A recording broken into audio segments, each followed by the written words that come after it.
Welcome to the Crime for Sleep channel. Let me know where you're watching from and what time it is. And don't forget to like, comment, and subscribe. Story 1. She was alone in the hallway, barefoot on the cold wood floor. Each step echoed through the empty house until one creak came after she stopped moving. Frozen in place, she leaned down and pressed her ear to the boards. There was breathing underneath. I remember the day I first walked into that house on Oakwood Drive. The late September sunlight filtered through the tall windows, casting long shadows across the hardwood floors that seemed to stretch endlessly before me. Detective Mercer had called me in as a consultant. I'd worked with the department before on cases that required a more specialized perspective. "The Johnson case," he said quietly, his voice barely disturbing the thick silence that hung in the air. 23-year-old female disappeared 3 weeks ago. No signs of forced entry, no struggle, just gone.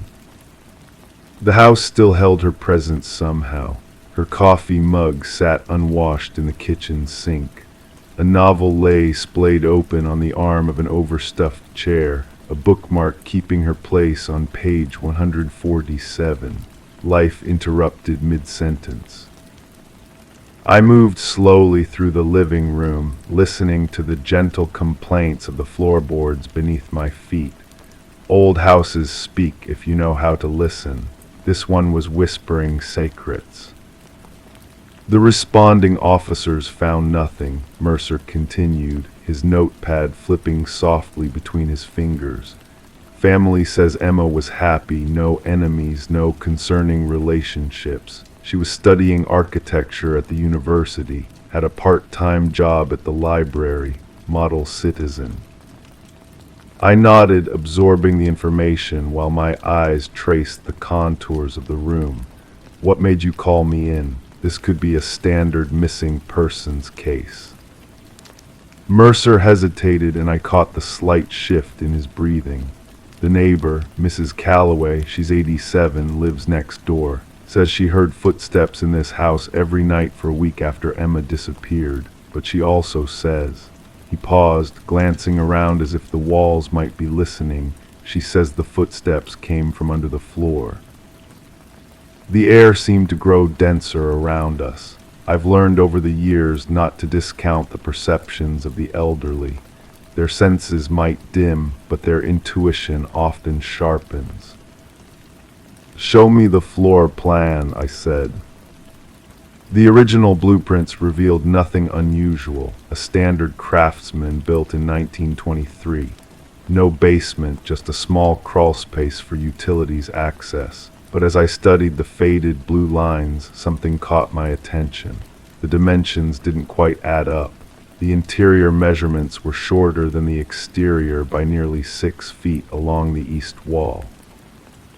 "Has anyone checked behind this wall?" I asked, my finger tracing the discrepancy. Mercer shook his head. "We had no cause to tear into the structure. We need more than an old woman's imagination to justify that." I walked to the wall in question, running my palm across its surface.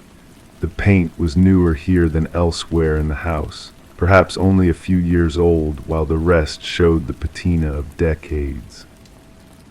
"Emma moved in 8 months ago," Mercer offered, watching me. "Renting, first time living alone after college."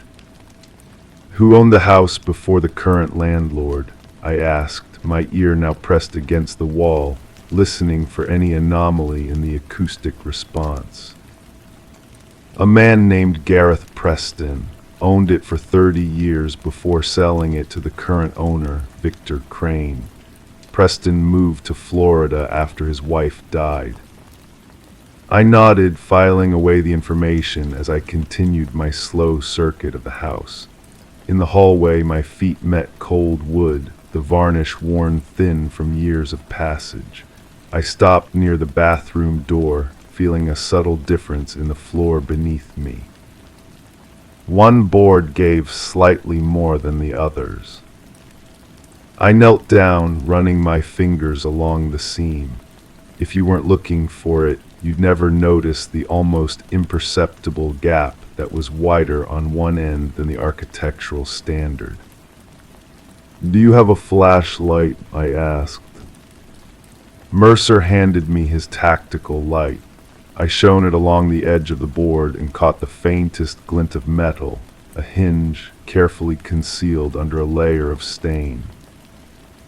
"Get me a pry bar," I said quietly. When we lifted the board, the smell hit us first, a damp, earthy odor mixed with something chemical. The narrow space revealed beneath wasn't a crawl space as the blueprints suggested. It was a tunnel shored up with timber supports, disappearing into darkness. Mercer called for backup immediately, his voice a controlled tension that I'd heard many times before.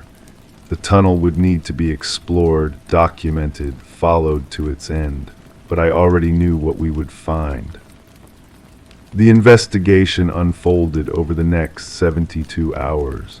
The tunnel led to a small chamber beneath the foundation, roughly 8 feet square, furnished with only a thin mattress and a plastic bucket. The walls were scratched with tally marks, 4 sets of 28 plus 17, 129 days. Emma Johnson wasn't the first. County records revealed that 4 women had disappeared within a 5-mile radius over the past 8 years. All young, all living alone, all cases gone cold when investigations yielded nothing. The breakthrough came from an unexpected source. A package delivery driver remembered seeing Gareth Preston at the house 3 times in the months after he had supposedly moved to Florida. Checking on the property, he'd told the driver. When authorities located Preston in a small apartment in Naples, Florida, he offered no resistance. The mild-mannered 72-year-old former high school shop teacher simply nodded when they presented the warrant. "I built it myself," he said softly as they led him away. "No one ever thinks to check under the floorboards. You can hear everything from down there, every footstep, every heartbeat. You become part of the house." 3 bodies were eventually recovered from a wooded area 20 miles outside of town. Emma Johnson was not among them. The search continued for weeks, but she was never found. What haunts me most about the case isn't the horror of what Preston did, though that certainly visits my dreams. It's what Mrs. Calloway told me the day before I left town. "The footsteps didn't stop," she whispered, her thin hand clutching my wrist with surprising strength. "Even after they took him away, I still hear them sometimes, under the floor, waiting." The house on Oakwood Drive remains empty now, a silent sentinel with its secrets sealed beneath ordinary floorboards. The case file sits in my drawer, technically closed but forever unresolved in my mind. Because sometimes, late at night when I'm reviewing my notes, I swear I can hear it too, the soft creak of a floorboard, followed by another that shouldn't be there.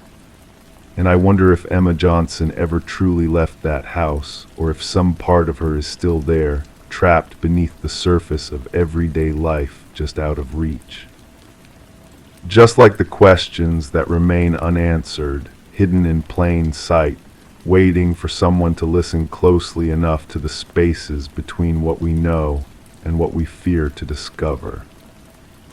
Ori 2, I remember the exact quality of the light that afternoon, the kind of autumn sunshine that slants through blinds, creating thin golden bars across an otherwise unremarkable office floor.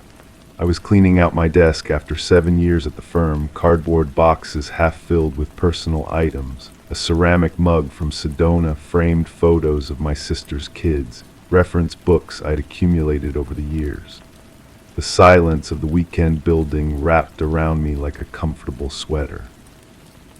No phones, no keyboards clicking, no murmured conversations. just the occasional distant hum of the elevator and my own methodical movements. The cabinet stood in the corner, a heavy institutional thing made of brushed steel that had been there since before I started. I'd never moved it, never had reason to, but now, as I swept a cloth across the top, I noticed how it sat at a slight angle from the wall, just an inch or so. Nothing anyone would pay attention to unless they were doing what I was doing, saying goodbye to a space. I remember the way the cabinet resisted at first, then yielded with a soft scraping sound against the carpeted floor. Behind it was a thin layer of dust, a forgotten paper clip and something else. A manila folder, unmarked except for a small red dash in the corner. It lay flat against the wall as if it had been deliberately placed there rather than fallen. I picked it up, expecting the weightlessness of an empty folder, but it had heft to it. Substance. I sat at my desk one last time, placed the folder on the cleared surface, and opened it. The first photograph stared back at me with perfect clarity. It showed me walking down my own driveway, hair pulled back, carrying grocery bags. The angle was from across the street, slightly elevated. The second photo, me at my living room window looking out, a coffee mug in hand. The morning light, I could tell it was morning from the way it hit the eastern side of my house, illuminated half my face while leaving the other in shadow. My throat tightened as I turned to the next image. Me asleep on my couch, the blue light of the television washing over my features. The photographer had been inside my home. 23 photos in total. Some from outside, me retrieving mail, gardening in the backyard, walking to my car. Others from inside, cooking in my kitchen, reading in my favorite chair, stepping out of the bathroom wrapped in a towel, hair wet from the shower. The dates were marked in the corner of each image. The surveillance had lasted 3 months, ending just 2 weeks ago. I could hear my heartbeat in my ears now, a steady thudding that seemed to fill the empty office. Behind the stack of photos was a form, single page typed with several boxes checked. At the top, in bold letters, Surveillance Assessment, Subject 7142. Below that, in the same efficient type, Subject Cleared for Re-entry. And at the bottom, a signature, Peterson. My last name, but not my handwriting, not my signature. I have no siblings. My parents are both gone. There is no other Peterson who would have reason to sign this form. I sat very still, the afternoon light continuing its slow journey across my desk. The dust motes danced in the beams, undisturbed by my discovery. Outside, the city continued its weekend rhythm, joggers on the sidewalk, cars passing, life proceeding as normal while I sat frozen, holding evidence that someone had been watching me. Someone had been in my home, someone who shared my name but wasn't me. That night I took the folder home. I placed it on my kitchen table and stared at it for hours, poring over each photograph, examining each angle, trying to determine exactly where the photographer had stood, where the cameras might have been hidden. I walked through my house looking for signs of intrusion, moved objects, unusual marks on windowsills, anything that might tell me how they got in, but there was nothing. My locks showed no signs of tampering. My security system had recorded no breaches. I slept on my couch that night, unable to face my bedroom, wondering if someone was watching me even now, documenting my growing paranoia in neat, clinical photographs. The next morning I called in sick to my last week of work and went to the police. The officer who took my statement was young, with kind eyes and a seemingly genuine concern. He flipped through the photographs, examined the form, and wrote everything down with meticulous care. "We'll look into this, Ms. Peterson," he said, placing the folder in an evidence bag. "In the meantime, do you have somewhere else you can stay?" I went to a hotel, paid in cash, and used a fake name at check-in. For 3 days I barely left the room, ordering room service and watching the door. On the fourth day the police called. They had found nothing. No fingerprints on the folder other than mine. No record of any surveillance operation. No explanation for the signature. It could be a prank, the officer suggested, his voice carrying less conviction than before.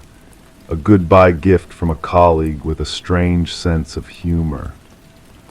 But I knew better. The angles of those photographs, the intimate moments captured, this was no prank. This was something else entirely. I hired a private investigator named Mercer, a former detective with 30 years of experience and eyes that had seen too much. He came recommended by a friend, someone who promised he was discreet and thorough.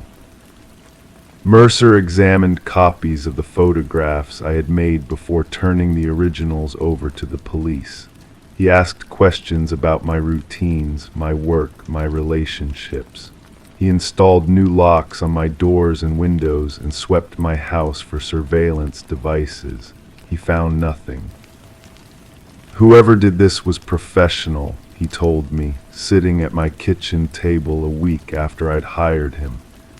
The angles, the quality of the images, the lack of detection, this wasn't amateur hour. But why me? I asked, the question that had been circling in my mind since I found the folder. I'm a corporate accountant. I don't have access to sensitive information. I don't have enemies. Mercer's eyes, weathered by decades of human darkness, met mine. Sometimes the why isn't about what you do. Sometimes it's about who you are. The investigation continued for weeks. Mercer traced the paper stock of the folder and form, common, available at any office supply store. He analyzed the printing, standard laser printer, no distinguishing characteristics. He ran background checks on all my colleagues, my neighbors, my ex-partners. Nothing raised any flags. Meanwhile, I changed my routines. I varied my schedule, took different routes to places, checked my rearview mirror constantly for signs of being followed. I bought cameras for my house and monitored the footage obsessively. I jumped at shadows and unexpected sounds. 2 months after finding the folder, I received a letter in the mail. No return address, just my name and address typed on a plain white envelope. Inside was a single sheet of paper with 5 typed words. The assessment phase is complete. I called Mercer immediately. He arrived within the hour, bagging the letter and envelope for analysis. But like everything else, it yielded nothing, no fingerprints, no DNA, no way to trace its origin. That night, as I lay awake in my bedroom, finally having reclaimed it from my fear, I replayed everything in my mind. The photographs, the form, the signature, the letter. What did it all mean? What was this assessment, and why had I been chosen for it? As the first light of dawn filtered through my curtains, a thought occurred to me, a possibility so strange that I had overlooked it entirely. What if the signature wasn't someone impersonating me, but rather another version of me? I remembered a project I had heard whispers about at work, something developing in the research division of our parent company. Something about parallel realities, theoretical physics made practical, something I had dismissed as corporate rumor and science fiction. That morning I went back to my former office. The security guard recognized me, let me in without question. My old office had already been reassigned to someone else, but the cabinet remained. I moved it again, hoping for another folder, another clue. There was nothing.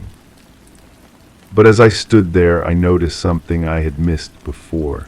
A small symbol etched into the back of the cabinet, barely visible unless you were looking for it. The same symbol that had been in the corner of the form in my folder. 3 interlocking circles with a line through them. I traced it with my finger, feeling the slight indentation in the metal. And in that moment, I knew with absolute certainty that I would never get clear answers, never fully understand what had happened. The surveillance, the assessment, the approval for re-entry, these were fragments of a larger story to which I was not privy. Sometimes in the quiet hours of the night, I still think about that other Peterson, the one whose signature approved my clearance for whatever re-entry might mean. I wonder if she is somewhere looking at photographs of me, making decisions about my life that I will never understand. And sometimes when the light hits my windows just so, creating those thin golden bars across my floor, I feel a prickling at the back of my neck, a sense that somewhere, somehow, I am still being watched. That the assessment may be complete, but the observation never truly ends. Perhaps it never will. Story 3. I remember the first time I heard it, a soft, rhythmic sobbing that seemed to seep through the wall of my bedroom. It was 3 a.m, that peculiar hour when the world feels suspended between reality and dreams. The sound was barely perceptible, like rainfall on a distant roof, yet distinct enough to pull me from the edges of sleep. I lay there, my consciousness hovering in that liminal space, listening to someone crying in an apartment that shouldn't exist. You see, I had moved into the Westlake building just 2 weeks prior, a pre-war structure with ornate moldings and hardwood floors that creaked with stories of decades past. My apartment was number 1B, situated at the end of the hallway on the first floor. During the viewing, I had specifically asked about the layout of the building. 12 units in total, the realtor had explained, 4 on each of the 3 floors, labeled A through D. But there was no 1A next to my apartment. There couldn't be. My unit was positioned at the very end of the corridor, with nothing but an exterior wall on one side, the wall through which I now heard someone weeping. The following morning the sound had stopped, and in the crisp light of day, my midnight concerns seemed foolish. Old buildings settle, pipes groan. The mind plays tricks in unfamiliar surroundings. I dismissed the incident and went about my routine, unpacking boxes that still cluttered my living space. 3 nights later it happened again. This time the crying was accompanied by a soft thudding, as if someone was gently knocking on the wall, not to get attention, but in rhythm with their sorrow. I pressed my ear against the cool plaster. The sound was unmistakable, human, close, just on the other side. I decided to investigate. The next day I approached my landlord, Mr. Harmon, a man with perpetually ink-stained fingers and glasses that slid down his nose. We stood in the equi lobby, the afternoon light casting long shadows through the tall windows. "Mr. Harmon," I began, my voice measured. I was wondering about the apartment next to mine. He looked up from his ledger, blinking slowly. "You're in 1B, correct, end of the hall." "Yes, but I'm curious about 1A. His expression shifted slightly, not dramatically, just a subtle rearrangement of features. "There is no 1A in our building," he said, his tone flat but definitive. "We never built a 1A. The numbering starts with B on each floor." I hesitated, unsure how to proceed without sounding irrational. "It's just that I've been hearing sounds through the wall like someone is living there." Mr. Harmon closed his ledger with deliberate care. "Ms. Reynolds, these old buildings, they conduct sound in strange ways. What you're hearing is probably from the apartment above or perhaps even from outside. Sound travels unpredictably through these old walls." His smile didn't reach his eyes. "I can assure you there is no apartment adjacent to yours, just the exterior wall." I nodded, thanked him, and returned to my apartment, unsatisfied but unsure what more to ask. That evening I examined the building from the outside.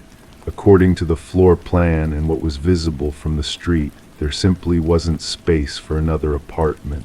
The geometry didn't allow for it. And yet the crying continued, night after night, sometimes accompanied by whispered words I couldn't quite make out, sometimes by silence so profound it seemed to have weight. I began to document the occurrences in a notebook, the time, the duration, any distinctive characteristics. A pattern emerged. The sounds always began between 2:30 and 3:15 a.m., never lasted more than 20 minutes, and always ended with what sounded like a door closing. After 2 weeks of this, I noticed something else, a coldness that emanated from that particular wall, regardless of the temperature outside or the setting on my thermostat. Not just cool, but a penetrating chill that seemed to reach into your bones if you stood too close for too long. I spoke to other residents, casually mentioning strange noises in the building. Most shrugged it off with polite disinterest, but Mrs. Chen from 2C looked at me with an intensity that suggested recognition. "When did you start hearing it?" she asked quietly, her fingers tightening around her mailbox key. "About 2 weeks ago," I replied, lowering my voice instinctively. "Do you hear it too?" She glanced toward the stairwell, then back at me. "Not anymore. I moved from the first floor 3 years ago. Apartment 1D, she paused, her expression guarded. "I wouldn't ask too many questions if I were you. Some things in this building, they don't make sense if you think about them too hard." Before I could press further, she extracted her mail and headed upstairs, her footsteps echoing in the marble foyer. That night I couldn't sleep. I lay awake, waiting for the crying to begin, my notebook ready beside me, but there was only silence. Around 2 a.m., I found myself walking the length of the hallway, running my fingers along the wallpaper. The corridor ended at my apartment door, just as it should. No hidden passages, no mysterious doorways, just a wall where the hall terminated. I was about to return to my apartment when I noticed something, a slight variation in the pattern of the wallpaper near the floor. Kneeling down, I examined it more closely. The pattern didn't quite match up, as if the paper had been cut and reapplied. I pressed my hand against it and felt a subtle draft. Heart pounding, I returned to my apartment and retrieved a flashlight and a letter opener. Back in the hallway, I carefully inserted the metal edge where I had felt the draft and applied gentle pressure. The wallpaper gave way slightly, revealing what appeared to be a seam.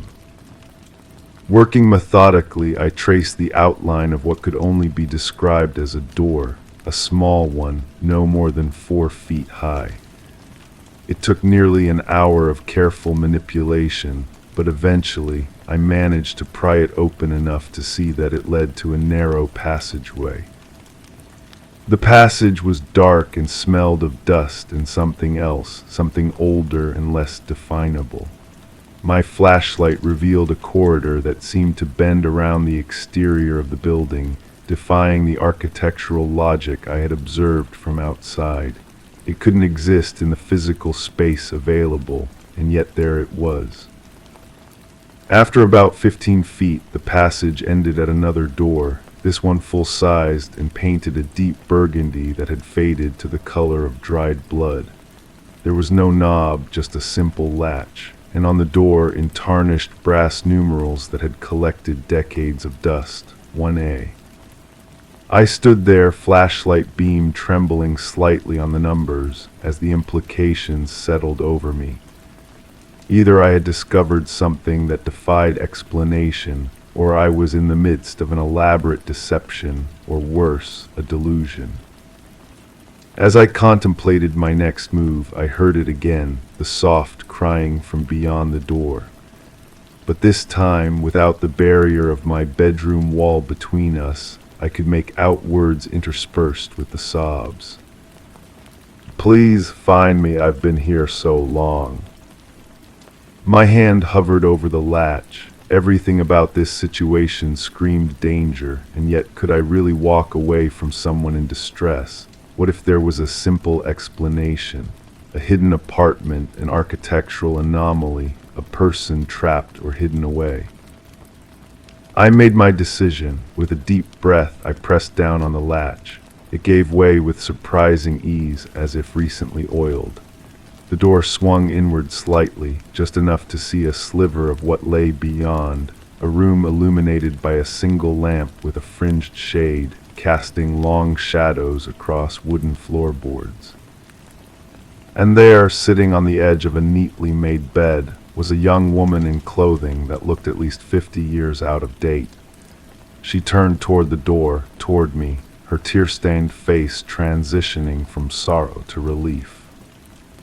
"You found me," she whispered. "No one ever finds me." I stepped forward, crossing the threshold into apartment 1A, the apartment that, according to every logical explanation, could not possibly exist. As I did so, I felt a subtle shift, as if the air pressure had changed. The door swung shut behind me with a soft click. The woman smiled, but there was something hollow about her expression, something that didn't quite reach her eyes.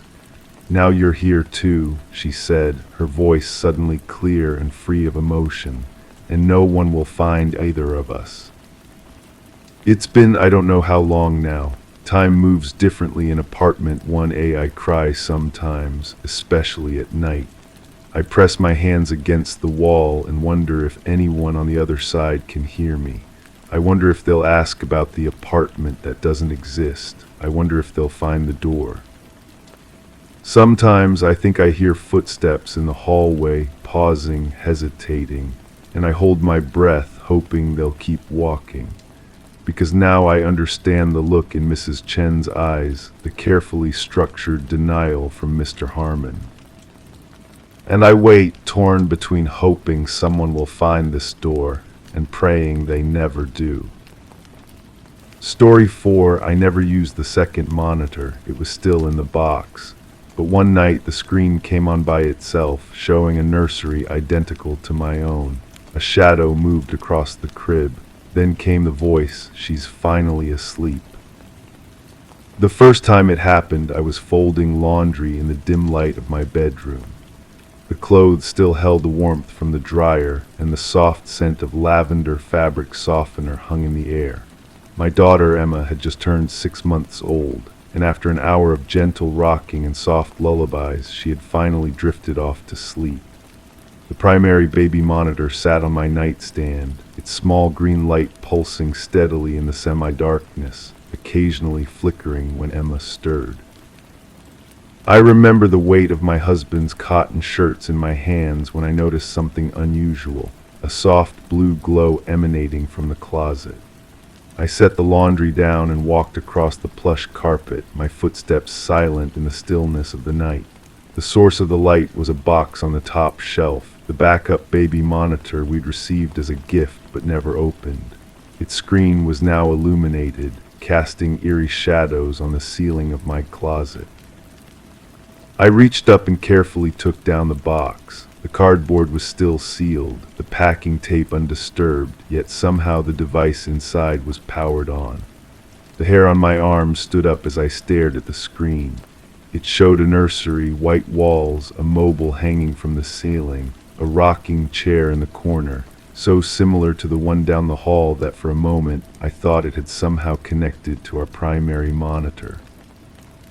But the crib was different. The mobile above it had stars instead of our animals. The wall decals were butterflies, not the woodland creatures we had chosen. And the blanket, I could see a blanket with a pattern I didn't recognize. As I watched, mesmerized by the impossibility of what I was seeing, a shadow drifted across the screen. It moved slowly, deliberately, the outline of a person bending over the crib. Then a voice, soft, feminine, with a slight accent I couldn't place, spoke clearly through the speaker. "She's finally asleep." I nearly dropped the box. My heart pounded against my ribs as I set it carefully on the bed. The primary monitor still showed Emma sleeping peacefully, her chest rising and falling with each breath, her nursery empty of any presence besides her own. I turned back to the second monitor, still showing the other nursery, still impossibly active despite being sealed in its packaging. For several minutes I watched both screens, trying to make sense of what I was seeing. The shadow moved again, sitting now in the rocking chair, its features indistinct but unmistakably human. I held my breath, listening for any sound, and was rewarded with the creaking of wood as the unseen figure rocked back and forth. That night I didn't tell my husband, David. He had an important presentation the next morning, and I convinced myself there must be a rational explanation. Perhaps the monitor had somehow connected to another device in our neighborhood, though we lived on 5 acres of land, our nearest neighbor a quarter-mile away. Perhaps it was some strange technical glitch, a crossed signal. I carefully put the monitor back in its box and returned it to the closet shelf, determined to examine it properly in the daylight. But when morning came, bringing with it the comforting normalcy of breakfast preparations and Emma's delighted giggles, the events of the night before seemed dreamlike, improbable. I checked the box. It was sealed just as before, and when I shook it gently, I could hear the components shifting inside, untouched. 3 nights passed without incident.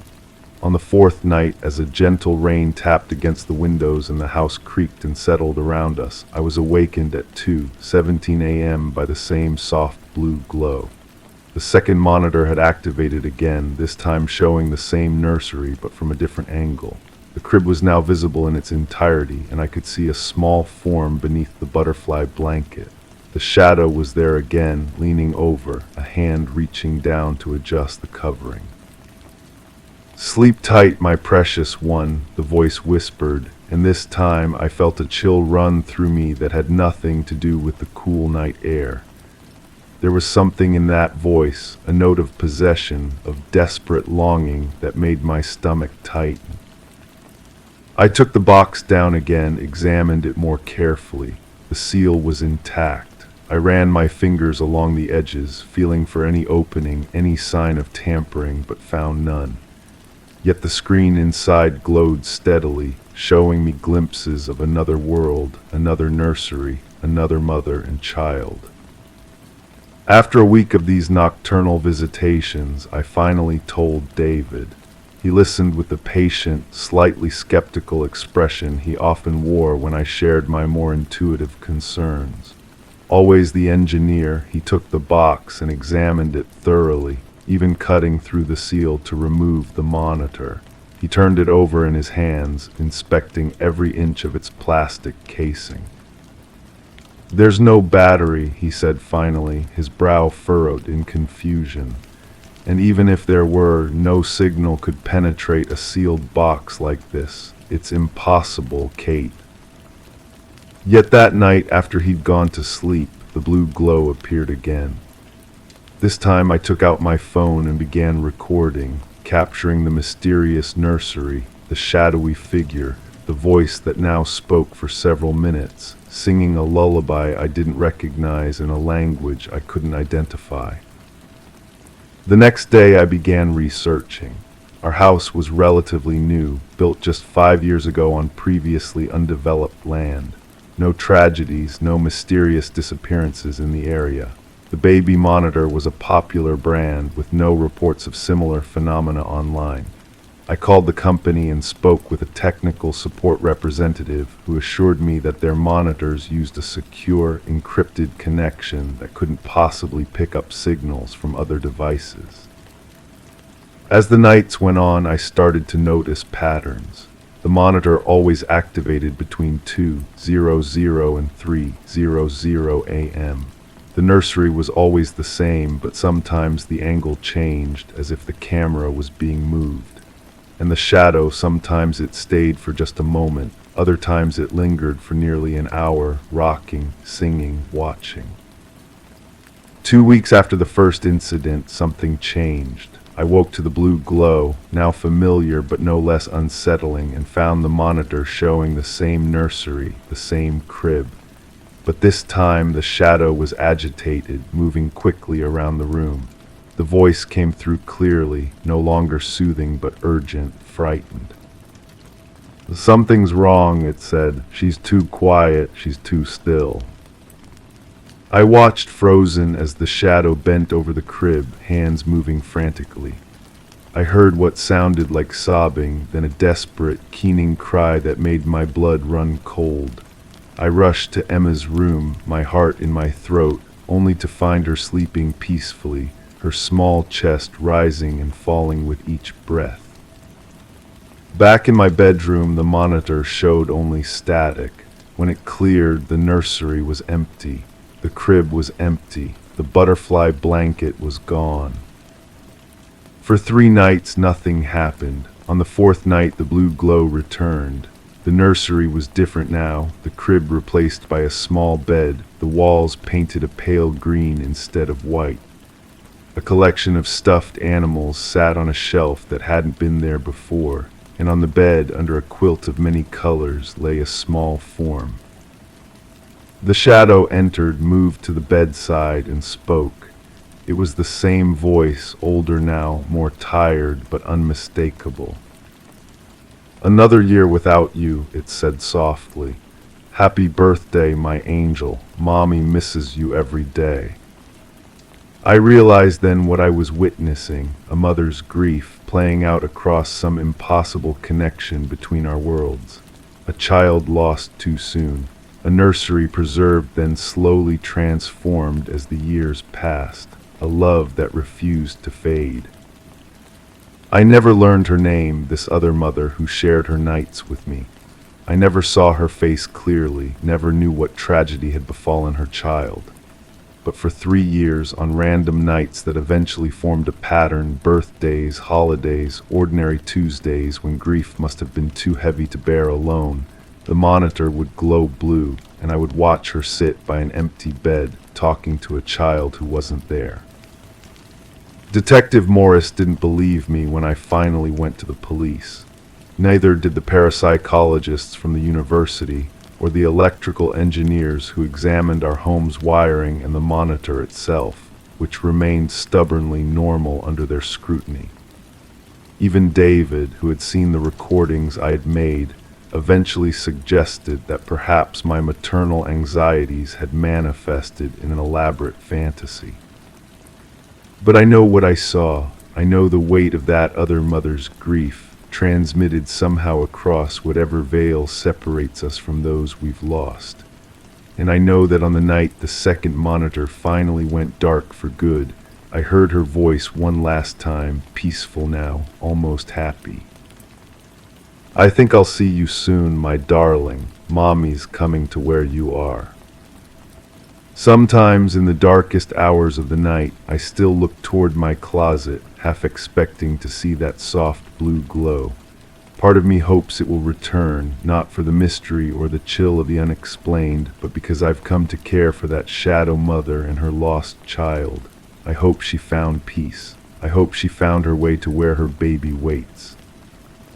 And sometimes, when I check on Emma sleeping soundly in her bed, I find myself whispering to the darkness, to that other mother who shared her grief with me across the impossible divide.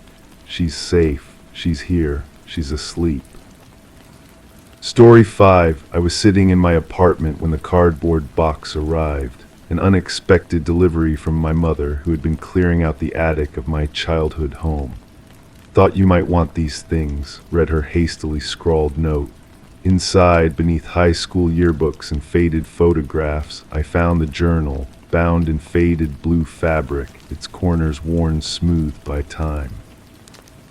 The moment my fingertips brushed against its cover, something stirred in my memory, a distant echo like a voice calling from the bottom of a well.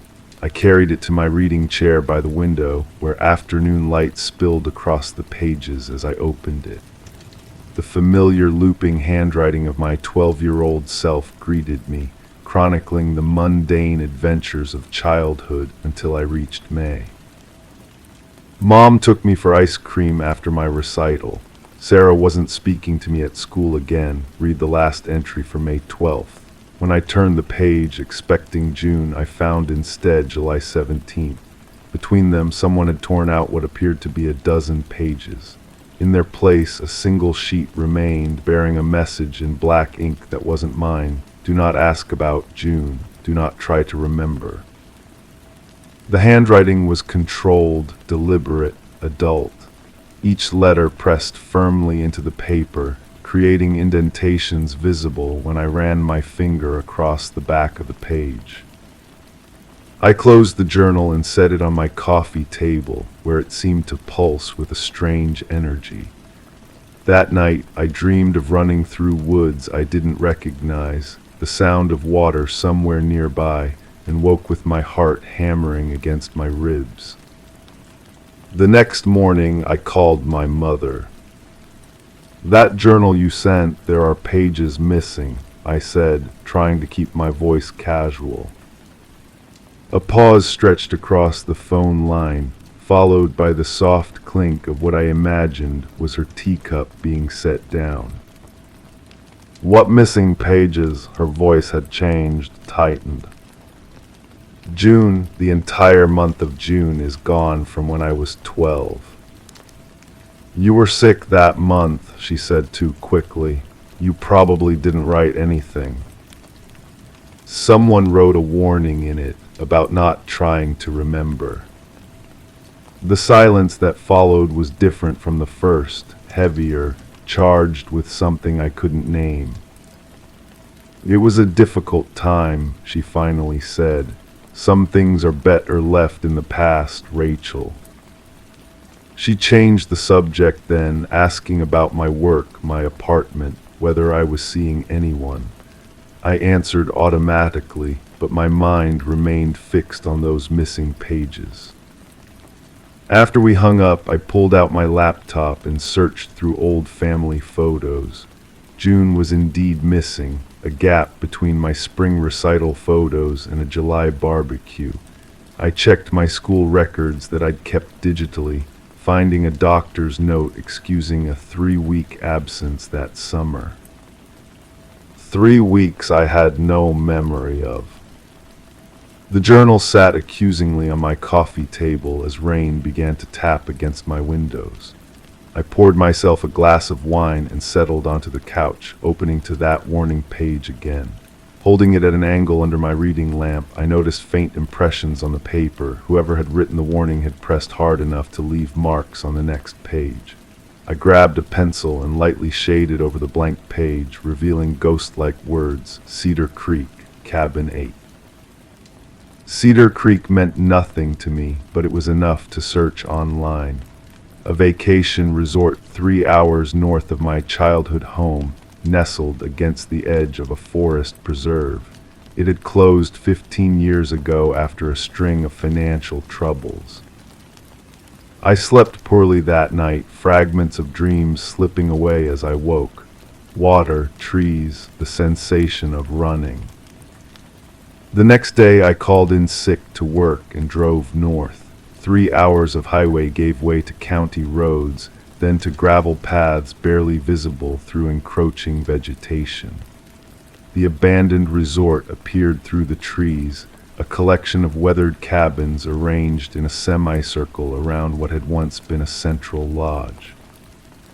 The clouds hung low, giving everything a gray, underwater quality.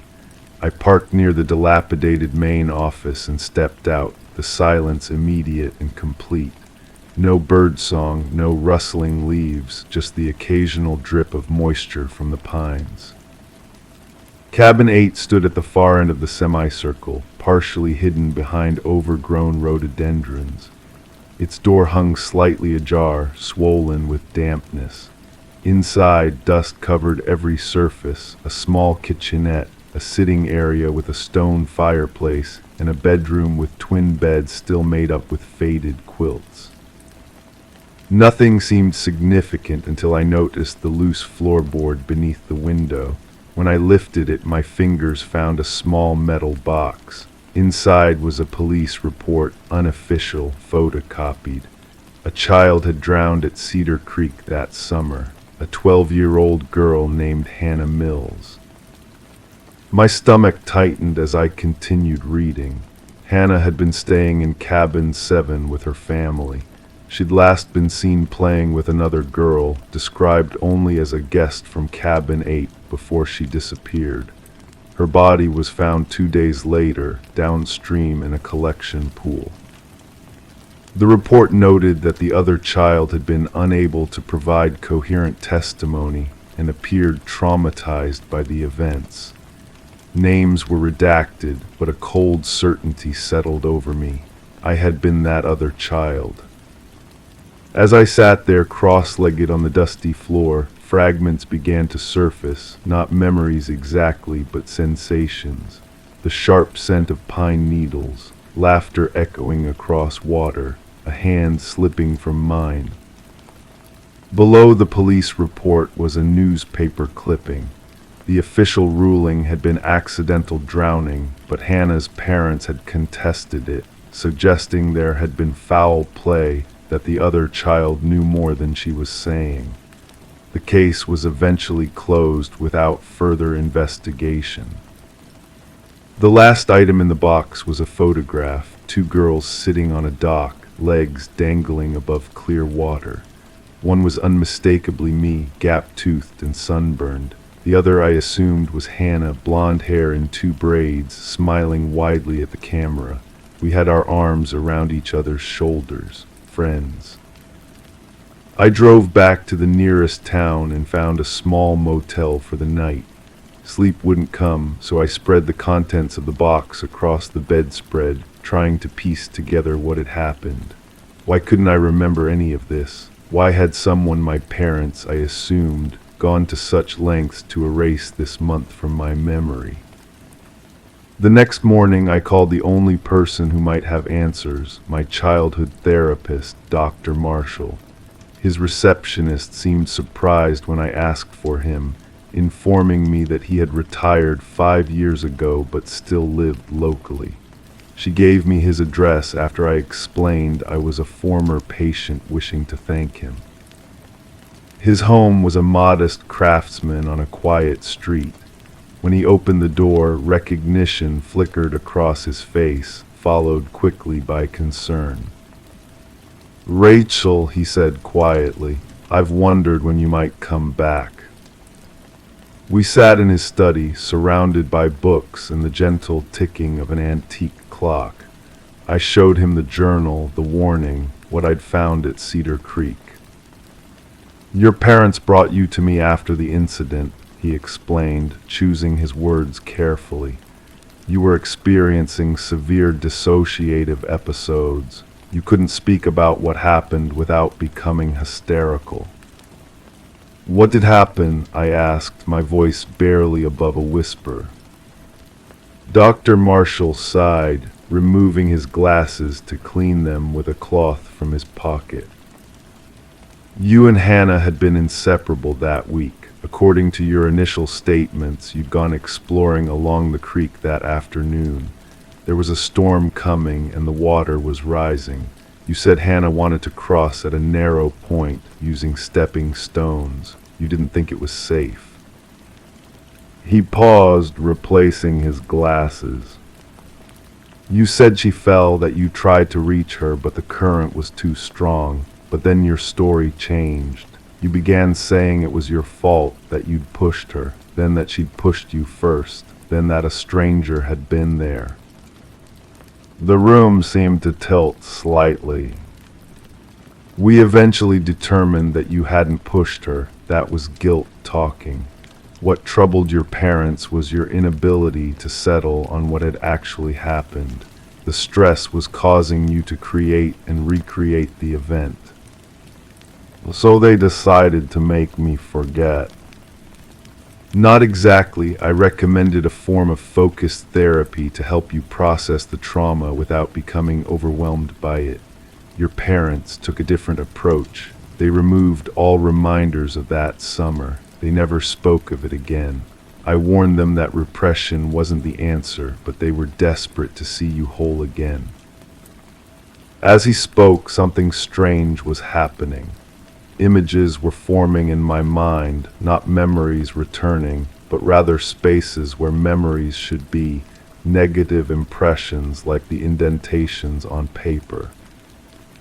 I think I need to go back there, I said finally, to the creek. Dr. Marshall seemed troubled. Rachel, sometimes the mind protects us for a reason. I need to know what happened to Hannah. The next day dawned gray and misty as I parked again at Cedar Creek Resort. This time I followed a narrow path behind the cabins, leading down toward the sound of water. The creek had swollen with recent rains, churning brown and restless between its banks. As I walked alongside it, the trees seemed to press closer, their branches forming a canopy that filtered the light into dappled patterns on the ground. Something pulled me forward, not memory, but intuition. After half a mile, the path opened to a wider section of the creek, where large, flat stones created a natural crossing point. I stood there watching the water rush around the stones, some of which were now submerged. The mist had thickened into a light rain, beating on my jacket and hair. And then it came, not in a flash, but in gentle waves, Hannah laughing, daring me to race her across. The first drops of rain, her foot slipping on a wet stone, my hand reaching out, catching her sleeve, holding her for one desperate moment before the fabric tore away. Her eyes not afraid at first, but surprised. Then the fear coming as the current pulled her under. Me frozen in place, watching the water take her. Not pushing, not helping, just watching, paralyzed by a fear so complete it had erased itself from my mind. I sank to my knees in the wet earth, rain mixing with tears on my face. Not murder, not heroism, just the terrible, ordinary tragedy of a moment's hesitation. I don't know how long I stayed there, but when I finally rose, something had settled within me, not peace exactly, but clarity. I walked back to my car with steady steps, the journal clutched against my chest. That evening I called Hannah's parents. They still lived in the same town, her mother's voice tentative when she answered. I told her who I was, expecting anger or accusations. Instead, there was a long silence, then a soft exhale. "We've been waiting for this call for 20 years, she said. We talked for hours about Hannah, her love of horses, her collection of seashells, how she'd wanted to be a marine biologist, about that day at the creek, about how her parents had eventually accepted the accident for what it was, but had always wondered what I remembered. "We never blamed you," her mother said finally. "You were just children, both of you." Before hanging up, we made plans to meet. They wanted to show me Hannah's things, to share the daughter they'd lost with the girl who'd been her last friend. The journal sits open before me now as I write this final entry, not in the empty space where June once was, but on a new page at the very end. A record not of what was lost, but of what was found again. The warning remains, do not ask about June, do not try to remember. But some things demand to be remembered, no matter how painful. Some stories need to be told, not to ease guilt or assign blame, but simply to acknowledge that they happened, that they mattered, that they changed us. And so I remember June, I remember Hannah. I remember the girl I was and the woman I became because of what I couldn't face. Some pages may be missing, but the story continues nonetheless. Story 6. I still remember the first time Dorothy Mellark called me. Her voice trembled like autumn leaves in a gentle breeze, not the violent shaking of immediate terror, but the persistent, quiet tremor of someone who has been afraid for far too long. "Detective Hanson," she said, "I need someone who won't think I'm crazy." I've been a private investigator in the quiet suburbs of Oakwood for 15 years. After a decade with the police department, I'd seen enough to know that reality is often stranger than what most people are willing to believe. The official record rarely captures the true strangeness of human experience. "There's a door in my house that shouldn't be there," Dorothy continued. "It appeared 3 days ago." I felt that familiar coolness spread across my skin, the sensation that has guided me through dozens of cases. Not quite intuition, not quite logic, but something in between. "I'll be there in 30 minutes, I told her, already reaching for my worn leather notebook. Dorothy lived in one of those pre-war colonials that dotted the north side of town, white siding, black shutters, a porch with wicker furniture that looked like it hadn't been used in years. The November air carried the scent of wood smoke and impending snow as I parked along the curb. Dry leaves skittered across her lawn, collecting against the foundation of the house.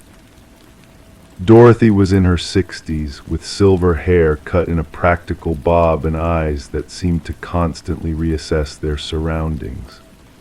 Her hands never stopped moving, straightening a picture frame, adjusting the collar of her cardigan, smoothing invisible wrinkles from her slacks. "It's upstairs," she said, not bothering with pleasantries. "I've lived in this house for 32 years. The upstairs hallway has always ended at the bathroom, always." I followed her up carpeted stairs that creaked softly beneath our weight. The house had that particular stillness of places that have been lived in by the same person for decades, everything in its place, the air heavy with routine. The upstairs hallway was narrow, with 3 doors spaced evenly along one side, 2 bedrooms and a linen closet, Dorothy explained, and the bathroom at the end. Except now there was another door on the right, just before the bathroom. "That's it," she whispered. The door was painted the same off-white as the walls, but even in the soft afternoon light filtered through the hallway window, I could see that the paint was fresher, newer. The brass doorknob looked antique, with an ornate keyhole beneath it. What struck me most wasn't the door itself, but how seamlessly it had been integrated into the wall, as if it had always been there, just waiting to be noticed. "Have you opened it?" I asked, running my fingers along the frame. The paint felt tacky, not fully dried. "I tried," Dorothy said. "It's painted shut, and there are nails, look."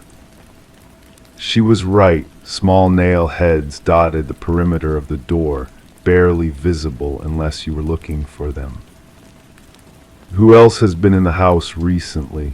I asked, taking out my notebook and a pen that scratched softly against the paper. "No one, well, except Martin from the gas company who checked the furnace last week, and my daughter Elaine visits every Sunday." I made notes, feeling the weight of the pen between my fingers. "And when exactly did you first notice the door?" "Monday morning, I got up to use the bathroom, and there it was. At first, I thought I was still dreaming." Dorothy's hands twisted together. "By afternoon, I convinced myself it had always been there and I'd somehow never noticed it. But that's impossible. I've cleaned this hallway thousands of times." I nodded, not dismissing her fears. In my experience, people know their own homes. If Dorothy said the door was new, I believed her. "Do you mind if I try to open it?" She hesitated, then nodded. I took out my pocket knife and carefully ran it along the seam where the door met the frame, breaking the seal of paint. The sound was satisfying, a soft crackle as decades-old paint gave way. Next, I used the small pliers on my multi-tool to extract the nails one by one. They came out surprisingly easily, as if they'd been placed there for show rather than function. The entire time I felt Dorothy's eyes on me, watching with a mixture of dread and curiosity. The hallway had grown darker as afternoon faded into evening, and neither of us had moved to turn on a light. When the last nail came free, I placed my hand on the doorknob. It was cold to the touch, colder than it should have been. "Ready?" I asked. Dorothy didn't answer, but she took a step back. The door opened inward with a low groan of hinges that hadn't moved in years. Beyond it lay a narrow staircase descending into darkness. The steps were wooden and worn in the center, suggesting years of use. A smell wafted up from below, burnt plastic and roses, an unsettling combination that made my nose wrinkle. "This doesn't make sense," Dorothy whispered. "There's no space for a staircase here. The bathroom is right next door, and below us is the living room." She was right. The architecture of the house couldn't accommodate what we were seeing. I took out my flashlight and shone it down the stairs. The beam illuminated perhaps 15 steps before they curved to the left, disappearing from view. "Stay here," I told Dorothy. "I'm going to take a look." The first step creaked beneath my weight, a sound that seemed to echo far longer than it should have in such a confined space. The air grew colder as I descended, and the strange smell intensified. 5 steps down, I noticed something on the wall, a photograph, yellowed with age, showing a family of 4 standing in front of this very house. I didn't recognize Dorothy among them. 10 steps down, another photo, the same family, but now only 3 people. The father was missing. By the 13th step, just before the curve, there was a 3rd photo. Now only the mother and 1 child remained. I paused at the curve, my heart beating steadily but firmly in my chest. The flashlight beam trembled slightly in my hand, not from fear, but from the growing certainty that I was approaching something that defied explanation. Around the bend, the stairs continued downward for another flight. More photos lined the wall, each showing fewer people than the last. At the bottom, a narrow landing led to another door, this one made of dark, heavy wood that seemed to absorb my flashlight's beam. I approached it carefully, listening.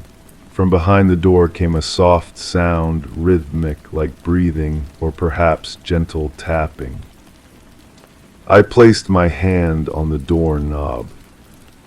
"Detective Hanson," Dorothy's voice called from the top of the stairs, sounding much farther away than she should have. "Are you all right?"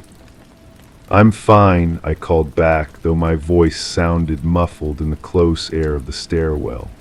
"There's another door down here." Before she could respond, I turned the knob and pushed the door open. The room beyond was small and circular, its walls lined with shelves. On each shelf sat dozens of identical glass jars, and in each jar was what appeared to be a small, pulsing light, some bright white, others dimmer, some with a bluish tinge, others amber. The tapping sound came from these lights, gently bumping against the glass, like fireflies seeking escape. In the center of the room stood a desk, and at the desk sat a man with his back to me. He was writing in a large ledger, his pen scratching across the page with the same rhythm as the tapping lights. He didn't turn around, but his hand paused in its writing. "You're not supposed to be here yet," he said, his voice like dry leaves being crushed underfoot. "Your jar isn't ready." "Who are you?" I asked, my voice steady despite the cold weight settling in my stomach.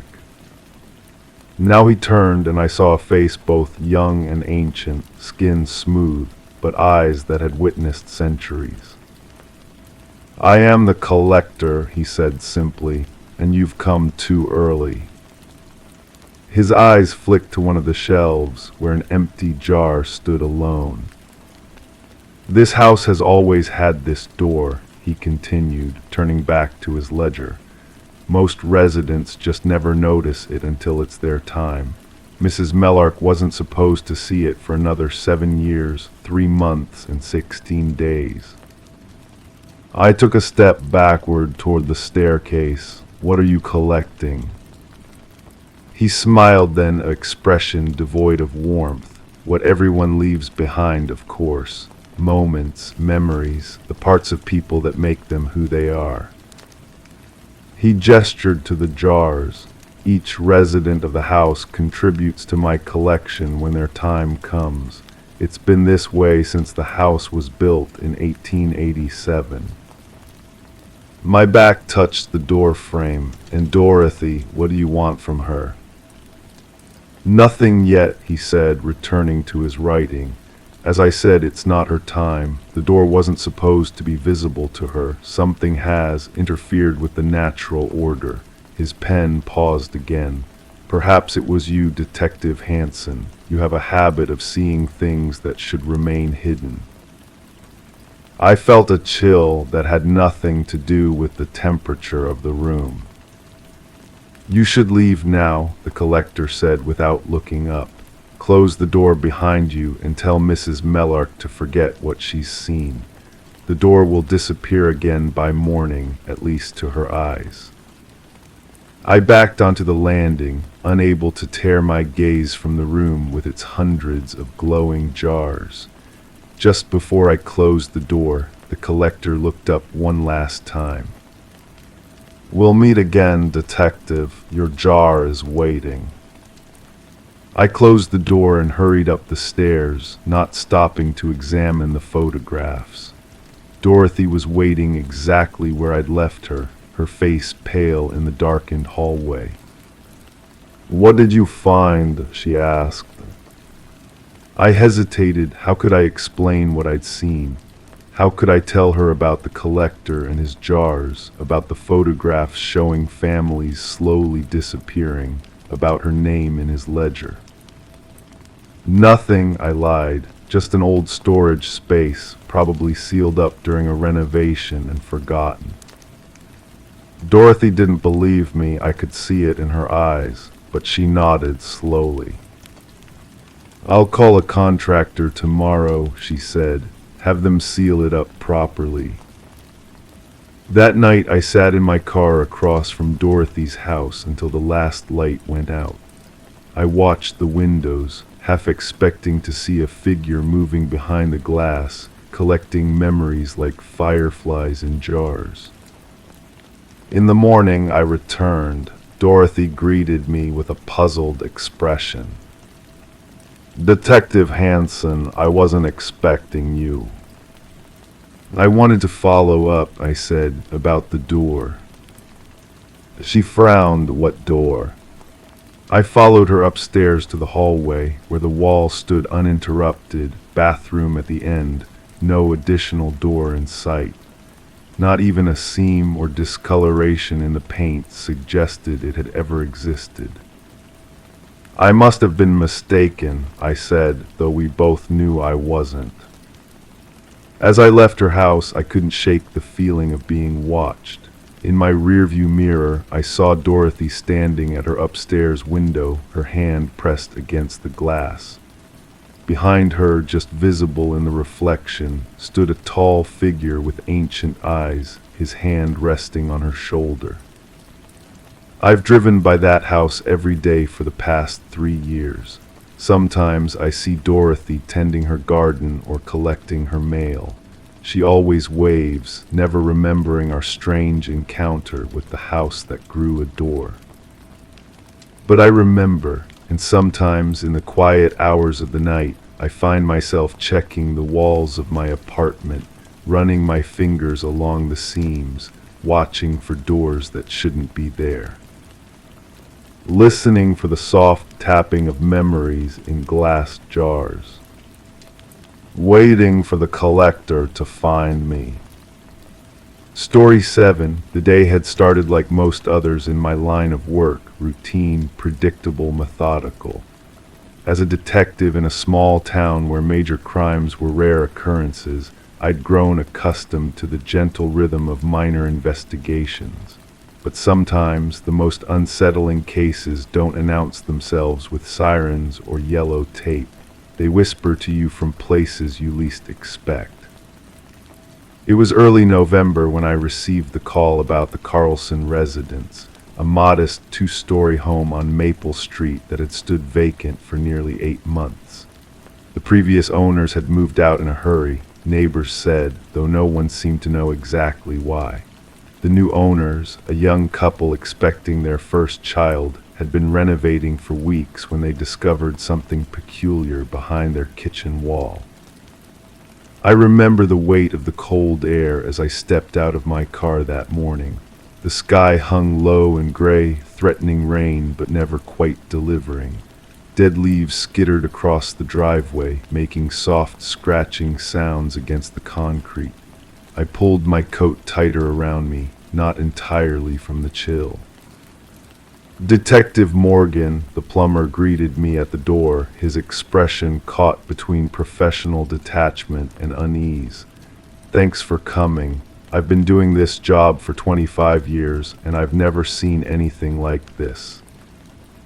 His name was Ray, a man with weathered hands and eyes that had seen the insides of countless homes, the secret places where pipes leak and foundations crack. If something disturbed him, I knew it warranted attention. The water damage was extensive, he explained, leading me through the foyer. The house smelled of fresh paint and sawdust, with undertones of something older beneath, the lingering scent of a history not quite erased. I told the new owners we needed to open up the kitchen wall to find the source. We were expecting damaged pipes, maybe some mold. As we entered the kitchen, I noticed the couple standing in the corner, the woman's hand resting protectively over her belly, the man's arm around her shoulders. They nodded silently as I passed, their eyes following me with a mixture of apprehension and hope that I would make sense of what they had found. "Here," Ray said, pointing to a section of wall that had been partially removed. Behind the drywall was an opening that shouldn't have existed according to the house plans. "There's a room back there, a small one, maybe 6 feet by 6 feet. No windows, no visible door from the outside, just sealed up inside the wall." I approached slowly, the floorboards creaking beneath my shoes in the sudden silence. The opening was rough-edged, with pieces of drywall scattered on the tile floor. As I leaned in, I felt a shift in the air, cooler, still, as if it had been held captive for years. The beam of my flashlight swept across the hidden space, revealing bare concrete walls and a dirt floor.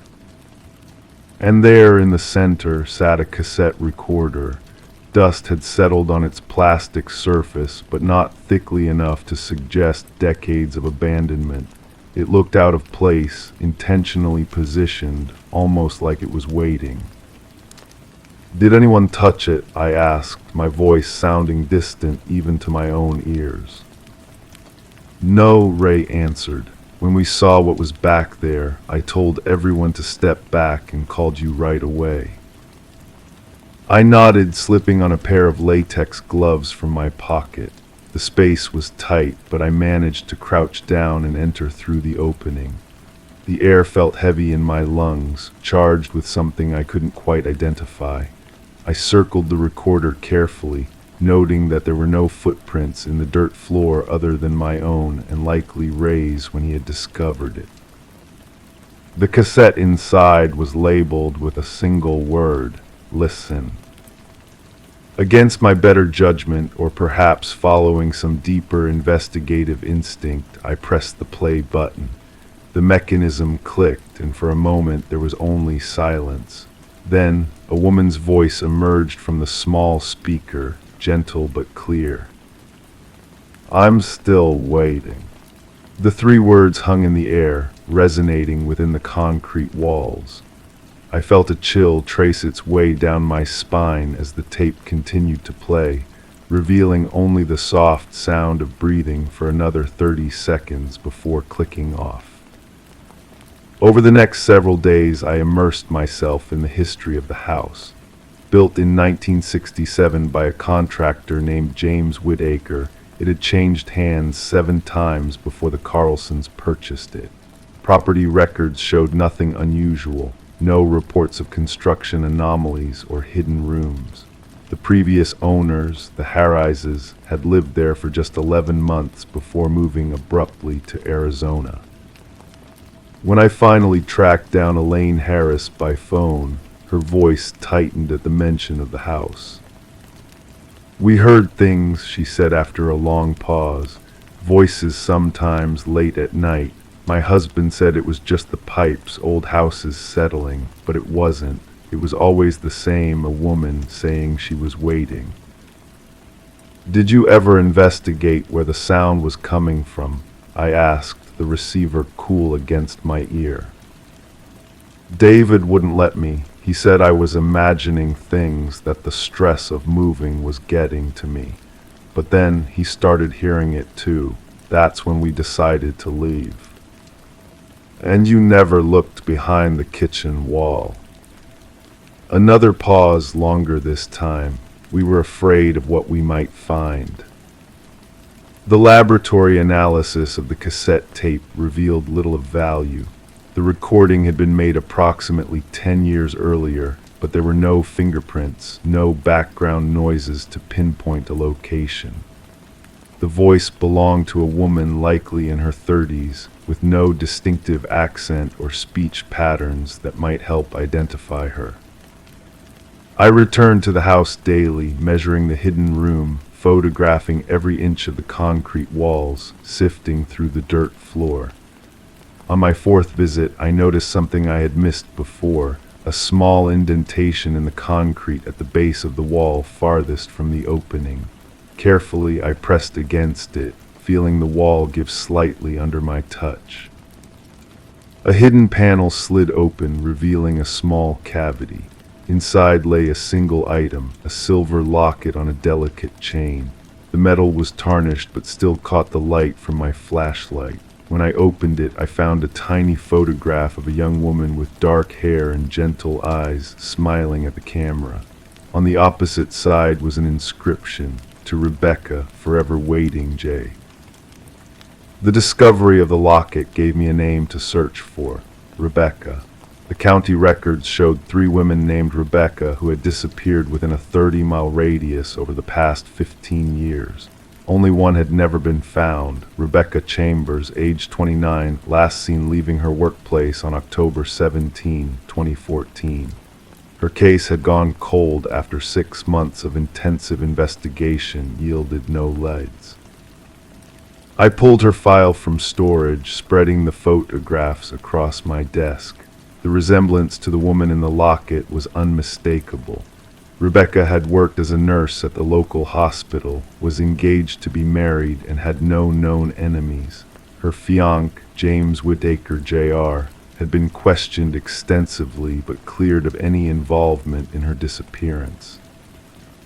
James Whittaker Jr., the son of the man who built the house. The connection was too significant to ignore. As I drove to the address listed for Whittaker Jr., my mind replayed the voice from the cassette, "I'm still waiting." Was Rebecca still alive when that recording was made? Was she waiting to be found, to be rescued? The house where James Whittaker Jr. lived was small and well-maintained, with a garden that suggested someone who cared deeply about appearances. He answered the door on my 3rd knock, a man in his early 40s with tired eyes and a guarded expression. "Mr. Whittaker," I began, "I'm Detective Morgan. I'd like to ask you some questions about Rebecca Chambers." His face remained impassive, but I noticed his hand tighten on the door frame. "That was a long time ago, Detective. I've answered all the questions I can about Rebecca." "New evidence has come to light," I said, keeping my voice steady. "We found a hidden room in a house your father built. Inside was a cassette recorder with a message we believe might be from Rebecca." Something flickered in his eyes, not surprise, but recognition, quickly masked. My father built many houses in this area before he died. I can't be expected to know about every quirk in their construction. The house on Maple Street, I clarified, and there was also a locket with your initial. He invited me in then, his movements suddenly mechanical, like someone performing actions they've rehearsed but never expected to execute. The living room was sparsely furnished, with no photographs or personal touches. It felt like a stage set, not a home. "You have to understand," he said after we sat down, his voice barely above a whisper. "I loved her. I would have done anything for her, but she was leaving me." "For who?" I asked, though I already suspected the answer. "My father." His laugh was hollow, devoid of humor. "She met him when I brought her to a family dinner. 3 weeks later, she gave me back the ring, said she had found her soulmate in my own father." The pieces began to align in my mind, a picture forming that turned my stomach. "So you confronted her?"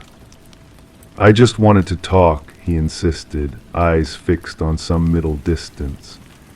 "I asked her to meet me at the house my father was building. I thought if she saw the work he did, how similar we were, she might reconsider." "But she didn't." "She laughed at me, said I would never be half the man my father was." His hands trembled slightly as he spoke. "I didn't mean to push her. She fell, hit her head on the concrete.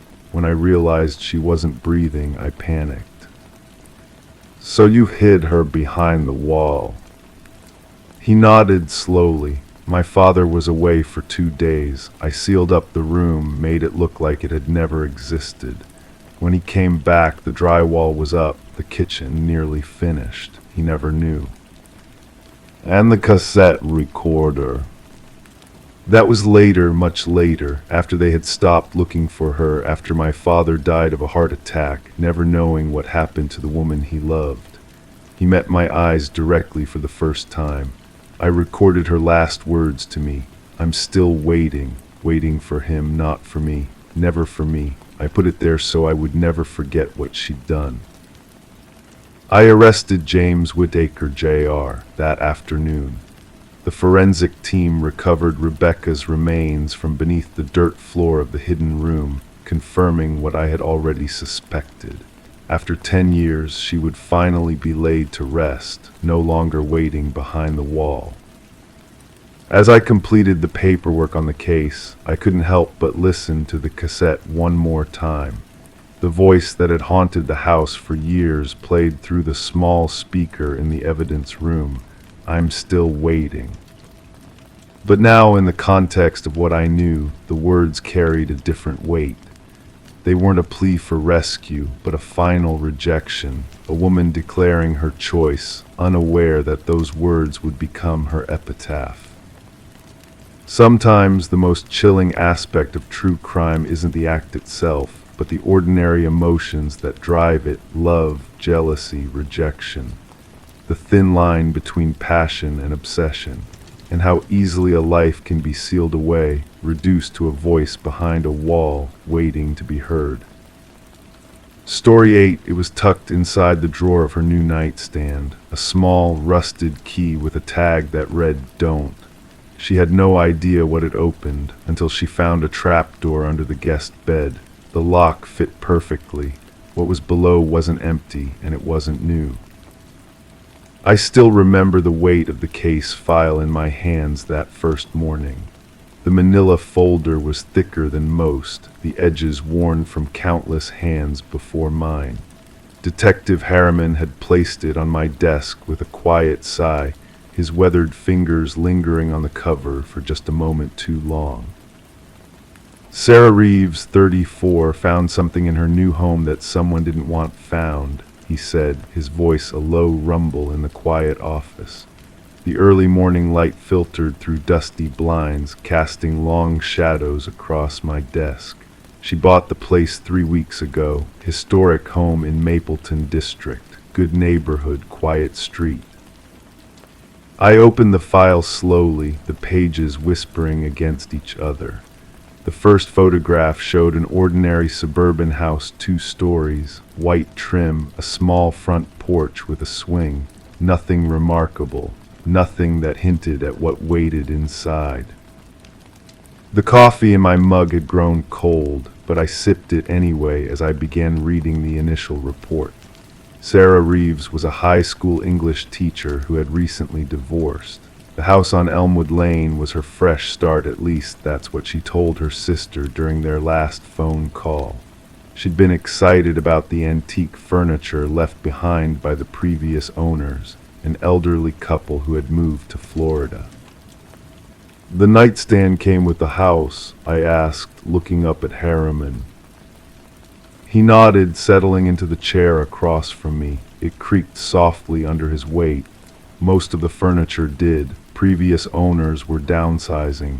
Sarah liked the vintage pieces, thought they had character. Character, that word hung in the air between us as I turned to the next page. The photographs now showed the interior, a cozy living room with a stone fireplace, a kitchen with original 1930s cabinetry, and a guest bedroom with faded floral wallpaper. The bed had been moved aside in this image, revealing a rectangular outline in the hardwood floor. The trapdoor wasn't mentioned in any house inspection, Harriman continued, his finger tapping lightly on the photograph. Not uncommon in these older homes, root cellars, storage spaces, but they're usually disclosed. I studied the close-up of the trapdoor. It was small, maybe 3 feet by 2 feet, with a simple iron ring and a keyhole that looked as ancient as the house itself. The wood around it was darker than the rest of the floor, as if it had been treated differently or replaced at some point. "And the key fit," I murmured, more to myself than to Harriman. "Like it was waiting for her." The room felt colder suddenly. I could almost hear the soft click of that lock turning, the groan of hinges that hadn't moved in years. In my mind, I saw Sarah Reeves kneeling on her guest room floor, curiosity overcoming the warning on that small paper tag. The next series of photographs documented what she found.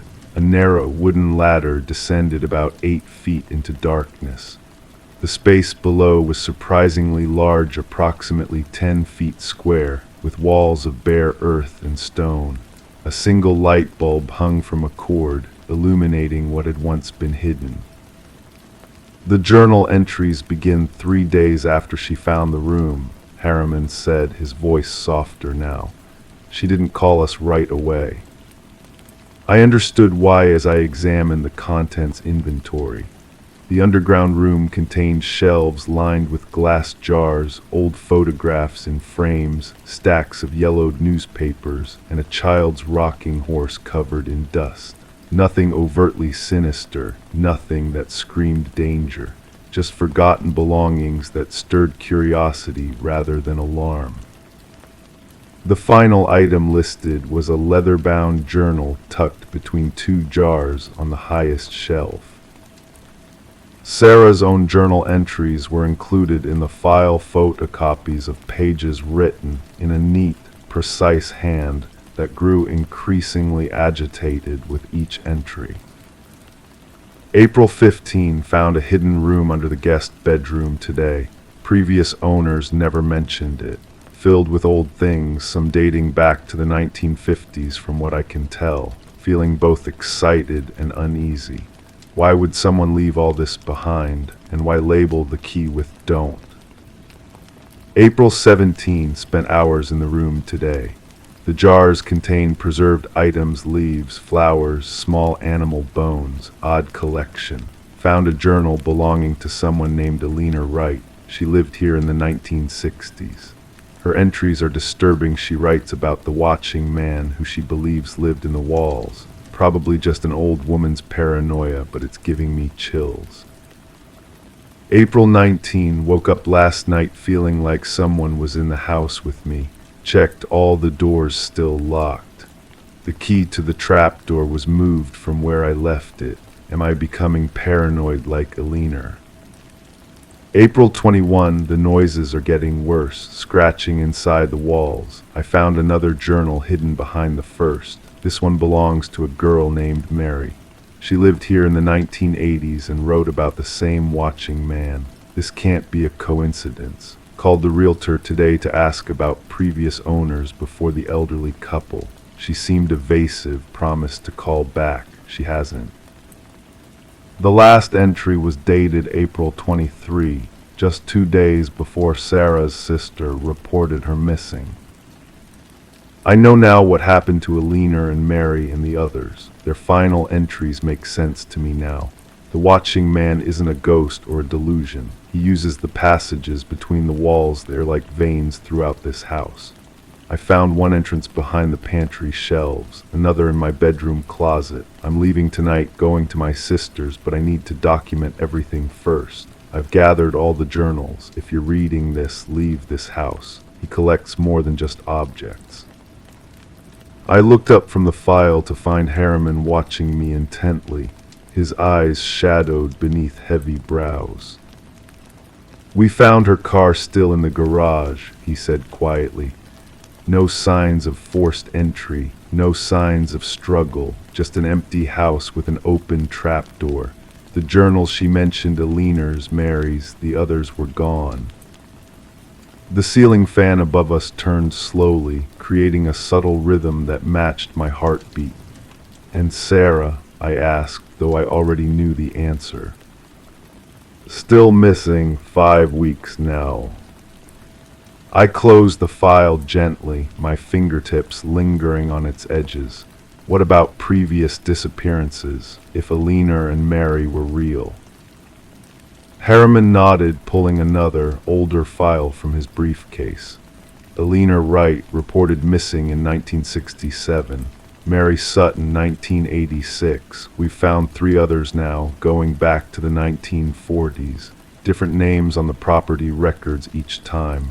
Always a period of about 20 years between incidents. And the elderly couple who sold to Sarah. The Hendersons lived there 19 years without incident, or so they claim. They're not answering questions anymore, lawyered up as soon as we started digging. I stared at the photograph of the house again. It looked so ordinary, so innocent in the morning light. White paint, green shutters, a welcome mat at the front door. Houses have memories, my grandmother used to say. They absorb the lives lived within them, the joys and the sorrows. And sometimes the horrors. "I need to see it," I said finally. "The room under the floor." Harriman's face remained impassive, but something flickered behind his eyes. "We've cleared the scene. Nothing of evidential value remained. The room was empty when we arrived, all those jars, photographs, newspapers, gone, just like Sarah." The silence between us felt heavy, meaningful. I understood what wasn't being said. "You went down there yourself?" I asked. He nodded once, his jaw tight. "I did." "And?" Harriman stood slowly, his chair scraping against the floor. He placed something small on top of the file, a rusted key with a faded paper tag. The single word was barely legible now. "Don't." "The house is vacant again," he said quietly. "Realty company can't sell it, not with an active investigation. We've checked every inch of those walls, every possible hidden passage. Found nothing." "But you don't believe it's over?" He didn't answer immediately. Instead, he walked to the window, pulling the blinds open wider to let in more light. When he turned back to me, his expression was carefully neutral. 20 years between disappearances," he said, "like clockwork, almost as if someone's collecting," I finished for him, "and then waiting. The key was in my mailbox this morning. No note, no fingerprints." I looked down at the small piece of metal that had unlocked so much tragedy. It seemed impossibly ordinary, impossibly heavy with meaning. "What do you want me to do?" I asked, though I already knew. Harriman's voice was barely above a whisper now. "Wait 19 years, keep the file, keep the key, and when someone new moves in." "Watch the house," I said. "Yes," he moved toward the door, pausing with his hand on the knob, "because whatever lives there, it's patient and it's collecting." After he left, I sat alone with the file and the key, listening to the quiet hum of the office around me. Outside, the city was waking up, traffic growing heavier, voices calling greetings, life continuing in its ordinary rhythms. But in a house on Elmwood Lane, something waited, something that had learned the virtue of patience. I slipped the key into my pocket, feeling its weight against my thigh. A small, rusted key with a warning that came too late for some. And I wondered, as the morning light grew stronger around me, how many others had held this same key, read this same warning, and opened the door anyway. Because that's the thing about forbidden doors. They call to us. They whisper promises of secrets and mysteries. They make us believe we'll be different from those who came before. That will unlock the mystery and walk away. But some doors, once opened, never truly close again. Story 9, she thought it was strange the refrigerator was cold when she moved in. Stranger still that it was stocked with food that looked homemade, but the appliance wasn't connected to power. And when she checked the freezer, she found photographs frozen into the ice of herself sleeping. I remember the first time Olivia Harrison called our precinct. Her voice trembled slightly, but maintained a composed edge that told me this wasn't someone prone to overreaction. 23 years investigating strange occurrences in this small coastal town had taught me to recognize genuine fear. This was it. "Detective Mills," I said, my pen already hovering over my worn notepad. The late afternoon light filtered through the blinds of my office, casting thin golden lines across my desk. I need someone to look at something in my new apartment," she said. "It's probably nothing, but..." There was always a but in my experience that but often led to something worth investigating. I asked her to elaborate. "The refrigerator," she continued. "It's cold inside, really cold, but it's not plugged in." I could have dismissed it, a simple oversight perhaps, but something in her voice, a slight quiver on the word cold, made me reach for my keys. The drive to the Sandpiper Apartments took 15 minutes through streets lined with oak trees whose shadows danced across my windshield. The building was one of those 1970s structures that had been renovated just enough to justify doubling the rent. The kind of place where the paint looked fresh but the pipes still groaned at night. Olivia met me at the door of apartment 212. She was in her early 30s, with dark hair pulled back in a practical ponytail and eyes that darted nervously toward her kitchen. "I moved in 3 days ago," she explained as I followed her inside.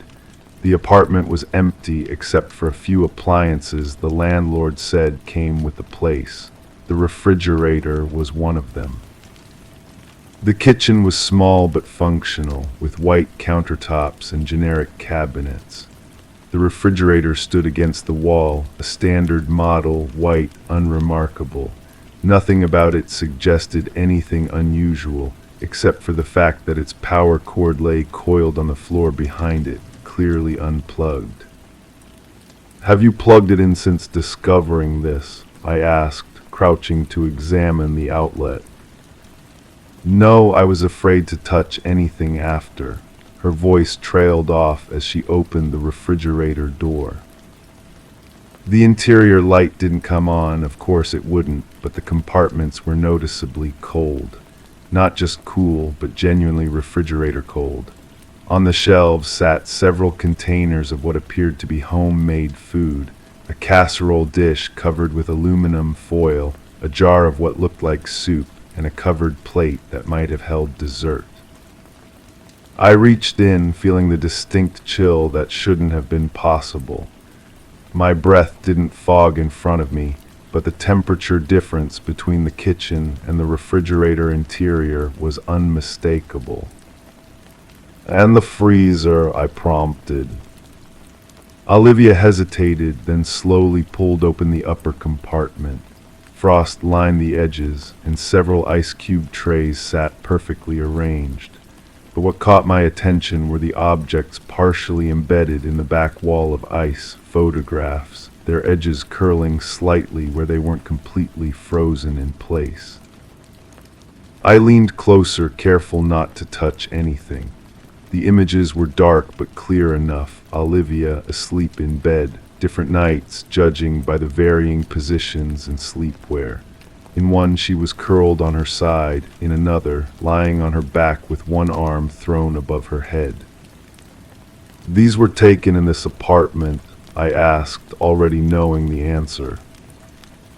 "Yes, that's my bedroom. That's the bedding I brought with me when I moved in 3 days ago." Her voice was steady now, almost clinically detached. "Someone has been in my apartment while I sleep, and somehow they've been keeping this refrigerator cold without power." I straightened up, closing the freezer door gently. "Do you live alone?" "Yes, I just moved to town for a new job at the hospital. I don't know anyone here yet." I pulled out my phone and called for a forensics team. While we waited, I asked Olivia to walk me through the apartment. It was sparsely furnished with items she'd brought from her previous home. The windows all had standard locks unbroken. The front door showed no signs of forced entry. The bedroom was simple, a queen bed with navy blue bedding, a dresser, and a small desk. "Have you noticed anything else unusual? Sounds at night, things moved from where you left them?" She thought for a moment. "I've been having unusually deep sleep since moving in. I normally wake up several times a night, but here I've been sleeping straight through until morning." That raised another flag. Any unusual odors in the apartment, maybe something sweet or chemical. "Wait," she paused. "There's sometimes a faint smell in the morning like pine or mint." I assumed it was from outside. My hand instinctively moved to my holster as I walked back toward the kitchen. "Do you have somewhere you can stay tonight?" The forensics team arrived 20 minutes later. They photographed everything before carefully removing the food containers and the frozen photographs. The technical examination of the refrigerator revealed no hidden power source, no batteries, no explanation for its impossible chill. The photographs were carefully extracted from the ice and placed in evidence bags. 7 images in total, showing Olivia sleeping on what appeared to be 3 different nights, including the previous night. The food containers held homemade meals, a vegetable lasagna, potato soup, and a slice of chocolate cake. All appeared fresh and were being tested for substances that might explain Olivia's unusually deep sleep. As for the refrigerator itself, it was completely ordinary in every way, except for its inexplicable ability to stay cold without power. The investigation spread outward from the apartment. The previous tenant had moved out 2 months earlier, an elderly woman who had relocated to a nursing home. The building manager, a man named Robert Gaines, had handled the apartment in the interim period. He claimed to have been inside only to check for maintenance issues before Olivia moved in. The refrigerator was already there when I bought the building 5 years ago, he explained when I questioned him. Old Mrs. Winters never complained about it. A background check on Gaines showed nothing suspicious. He had owned the building for exactly as long as he claimed, lived 3 blocks away with his wife, and had no criminal record. The mystery deepened when we learned that Mrs. Winters, the previous tenant, had passed away 2 days after moving to the nursing home. Natural causes, according to her death certificate, heart failure at age 87. I arranged for a surveillance team to monitor Olivia's apartment while she stayed with a colleague from the hospital. On the 3rd night at approximately 2:17 a.m., the officers observed a figure entering apartment 212 using a key. They moved in quietly and apprehended the intruder, Robert Gaines, the building manager. A search of his home revealed a hidden room containing surveillance equipment, dozens of containers of homemade food similar to those found in the refrigerator, and hundreds of photographs of previous tenants sleeping. All women, all living alone. But the most disturbing discovery was in his basement, an elaborate system of pipes and compressors connected to a series of unmarked containers. Chemical analysis identified a complex refrigerant compound not commercially available, something he had apparently developed himself. Gaines was an engineer by training who had worked for a refrigeration company before becoming a building manager. He had developed a method of treating refrigerator interiors with his custom compound that would maintain cold temperatures for weeks without power. As for why, his journal entries suggested a disturbed mind obsessed with caring for his girls, as he called them. He believed he was protecting them, watching over them while they slept, providing them with nourishment he prepared himself. The food contained mild sedatives to ensure they slept deeply enough for his nightly visits. Mrs. Winters had apparently discovered his intrusions shortly before moving out.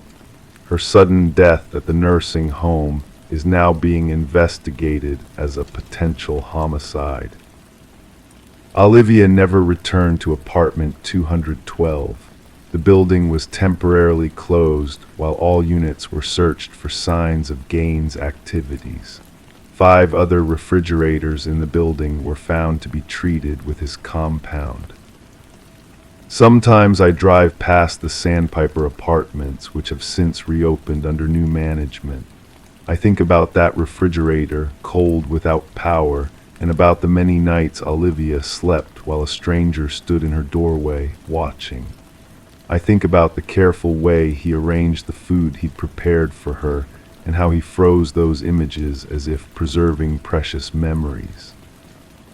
And I wonder how many other apartments in this town have appliances that operate when they shouldn't, keeping their secrets in the quiet hours when we're most vulnerable, when we're sleeping so deeply we never hear the sound of a key turning in the lock.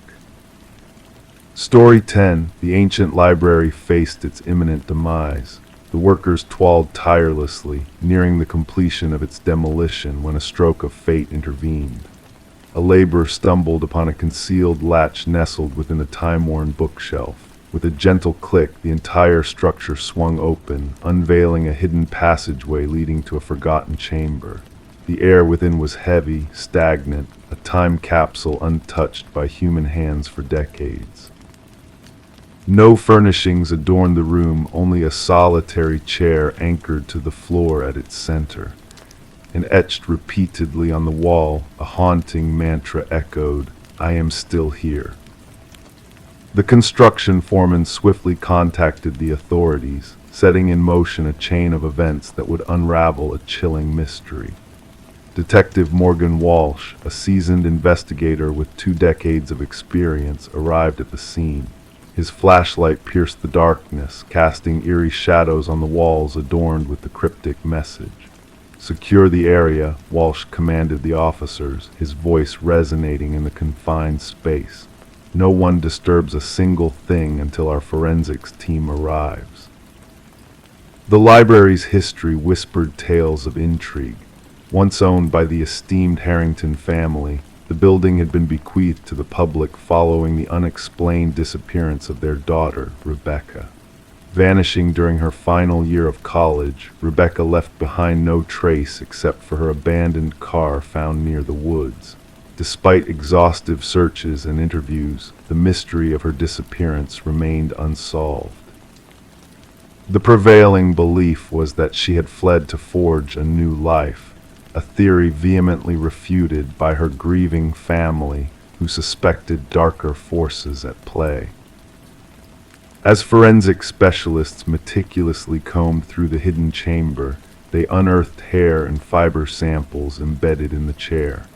The scratches on the wall bore traces of blood and skin cells, hinting at a tumultuous struggle.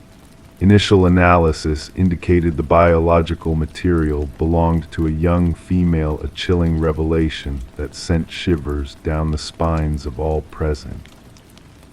Walsh delved into the Harrington family's past, sensing a connection between the library's donation and Rebecca's vanishing. A startling revelation emerged. The contractor responsible for installing the bookshelf had close ties to Maxwell Harrington, Rebecca's uncle and the family's patriarch. Financial records unveiled exorbitant payments to the contractor, far exceeding standard renovation costs. Former library staff expressed disbelief at the discovery, unaware of the hidden chamber's existence. An elderly librarian recalled Maxwell's peculiar insistence on preserving that section untouched, citing its historical significance and eerie detail that cast a shadow over the investigation. The case took a harrowing turn when DNA evidence linked the biological samples from the hidden room to Rebecca. The pieces of the puzzle began to align with grim precision. Rebecca had not fled, but had been imprisoned behind the walls of her own family's library.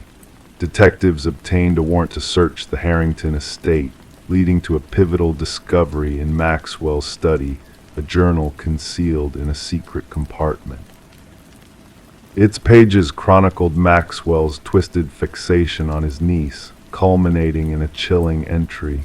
She threatened to expose everything. The room will be her silence. Confronted with the damning evidence, Maxwell's fa-de crumbled. He confessed to the heinous crime, revealing the tragic fate that befell Rebecca. In a moment of panic, he had ended her life, sealing her remains beneath the chamber's floorboards to conceal his dark secret. The excavation unearthed Rebecca's skeletal remains, her wrist adorned with the silver bracelet her parents had gifted her, a poignant reminder of a life cut short. At Maxwell's sentencing, the Harrington family stood in somber silence as justice was finally served. Rebecca's mother clutched the recovered bracelet, a bittersweet token of closure after years of anguish. The library's demolition was halted, transformed into a somber memorial where community members paid tribute to a lost soul and confronted the haunting truth that had lurked behind a bookshelf. In a twist of fate, Rebecca's poignant message, "I am still here," etched on the walls, ensured that her memory would endure, and that the light of justice, though delayed, would ultimately prevail. Story 11, in the depths of the attic, concealed beneath layers of accumulated clutter, lay an ancient box, a forgotten relic of bygone occupants. Amidst the faded Polaroids within, capturing the essence of birthdays and familial gatherings, one image stood ominously apart. The final snapshot depicted her very own living room, with its familiar couch and curtains, yet inhabited by unfamiliar faces. A family frozen in time, blissfully unaware of the lurking figure in the shadows behind them. As Rebecca gazed upon this chilling scene, a shiver traced its icy tendrils up her spine, unsettling her to the core. The Polaroid quivered in her trembling grasp as if resonating with the sinister energy it held. The man in the hallway, barely discernible in the dimness, seemed to watch her just as intently as he had watched them. Descending the creaking wooden stairs, Rebecca felt the oppressive weight of the house bearing down on her. The once spacious rooms now felt suffocating, their emptiness echoing with unseen whispers. Placing the enigmatic photograph on her kitchen counter, she subjected it to the harsh scrutiny of fluorescent light.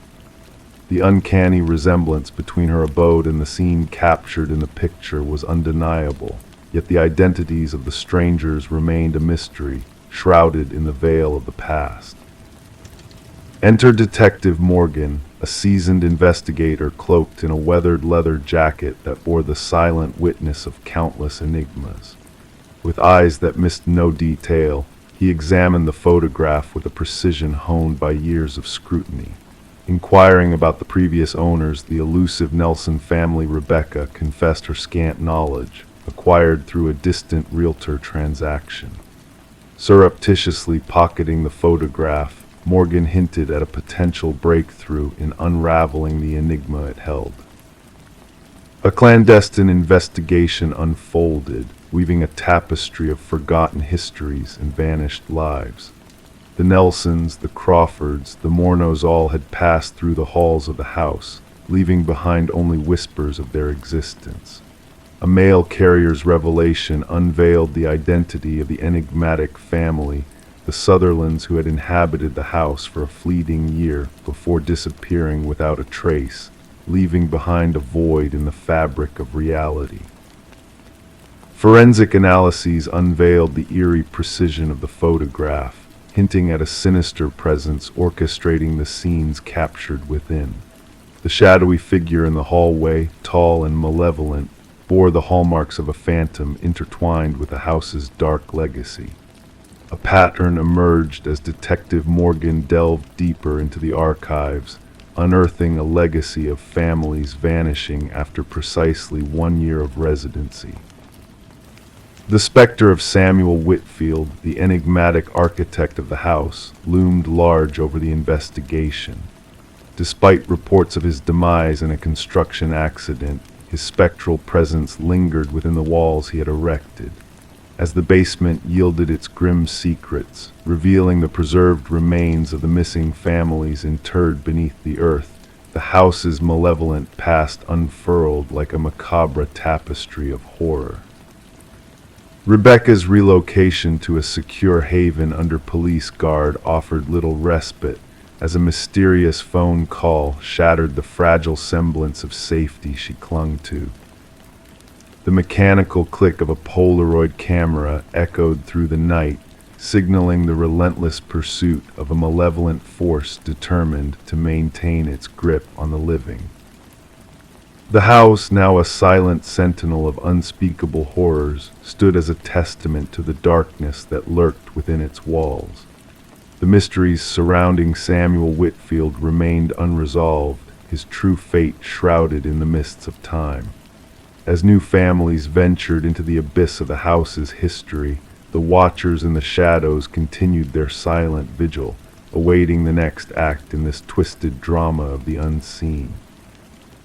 In the hushed stillness of the night, photographs developed in hidden chambers, capturing the essence of new lives entwined with the legacy of a house haunted by the specter of its malevolent creator. Those who dared seek the truth about the man in the photograph found themselves ensnared in a web of darkness, their fates intertwined with the sinister forces that whispered through the empty halls. Story 12: The Enigmatic Dollhouse. She always avoided the attic, finding it unsettling, but when a fierce storm caused a leak in the roof, she had no other choice. The attic was a forgotten realm, shrouded in dust and cobwebs, filled with relics of the past. Nestled in the darkest corner, an old dollhouse beckoned to her with an eerie allure. Intricately detailed, its miniature furniture arranged with meticulous care. Yet, as she gazed into its tiny rooms, a shiver ran down her spine. The figures within were not dolls, but tiny, hand-carved replicas of her own family.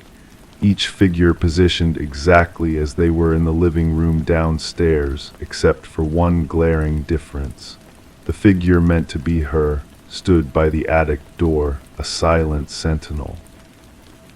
Rebecca Morgan traced her finger along the dollhouse roof, feeling the groove where the tiny wooden figure stood. A sense of unease crept over her, unrelated to the icy draft whispering through the rafters. This dollhouse had no place here. It wasn't from her childhood home, but from the rental property her family had recently moved into. Distressed, Rebecca contacted law enforcement, setting off a chain of unsettling discoveries. Officers arrived at the suburban residence to find a family in turmoil, gathered in the living room, unwilling to venture back upstairs. Detective Sarah Harmon, the lead investigator, initially brushed off their fears as a prank or mere imagination. Yet the intricate precision of the dollhouse's figures gave her pause. Each miniature captured a unique aspect of the family members: the father's thinning hair, the son's favored hoodie, even the mother's small birthmark. Forensic analysis revealed fingerprints on the dollhouse belonging to no one in the family. More chilling were the microscopic cameras hidden in the eyes of the figures, all linked to a sophisticated recording system beneath the dollhouse. The Morgans' movements had been meticulously monitored, with the figures mirroring their daily routines, suggesting a sinister, voyeuristic observer. A concealed basement entrance behind a pantry wall unveiled a secret living space, indicating someone had been dwelling beneath the family's feet long before their arrival. Clues pointed to the previous owners, an elderly couple who had passed away, leaving their son, Martin Wells, to oversee the estate. Unraveling the twisted web, investigators delved into Wells' hidden world. Digital forensics traced the surveillance data to Wells' apartment, a trove of obsession and control. Walls adorned with photos of the Morgan family and others, journals detailing intimate details, and a workshop with unfinished dollhouses representing various homes. Martin Wells, consumed by possessive delusion, explained his actions with a disturbing calm, claiming ownership over the properties and occupants he spied on. His fixation led to charges of stalking, invasion of privacy, and illegal surveillance, exposing a disturbing breach of trust and safety. The judge, recognizing the profound violation inflicted upon the Morgan family, condemned Wells for his callous manipulation and intrusion into their lives. Rebecca Morgan, forever changed by the ordeal, found solace in a new home, far from the haunting memories. Yet the specter of surveillance lingered, prompting her to rid their new abode of all reminders of the dollhouse. The fear of being watched, of being reduced to a mere pawn in someone's twisted game, haunted her still. The enigma of Martin Wells, the dollhouses, and the violated sanctity of home serve as a chilling reminder of the darkness that can lurk behind closed doors, unseen but ever watchful.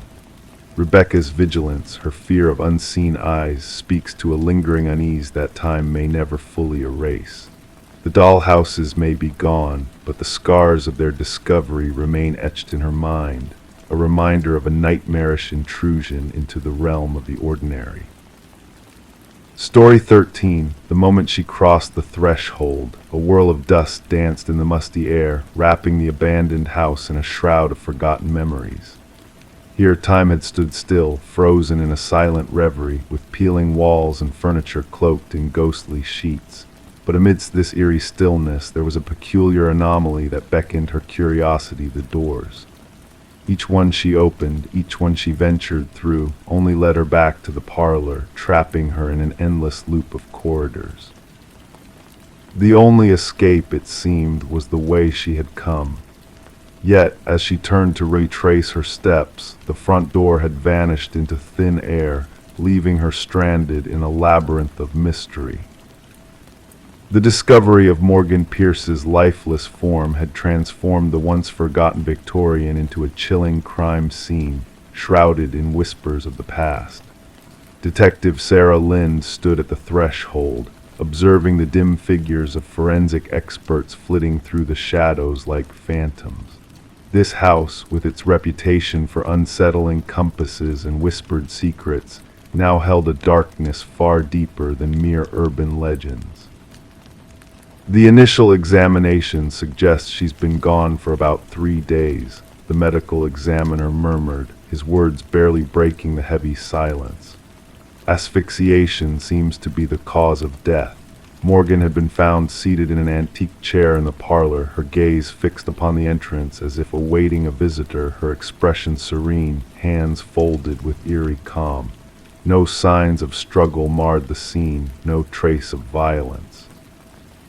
It was a tableau of quiet horror that sent a shiver down even the most seasoned investigators' spines. "Who stumbled upon the body?" Lind inquired, her voice low and measured as she pored over her notes.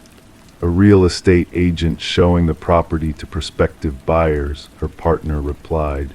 They entered, caught sight of her figure, mistaking her for a trespasser until they drew closer.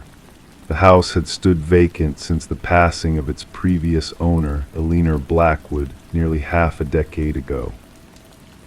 Legal disputes had left it in a state of abandonment, unwanted and disregarded, save for the occasional intruder seeking thrills in its haunted halls.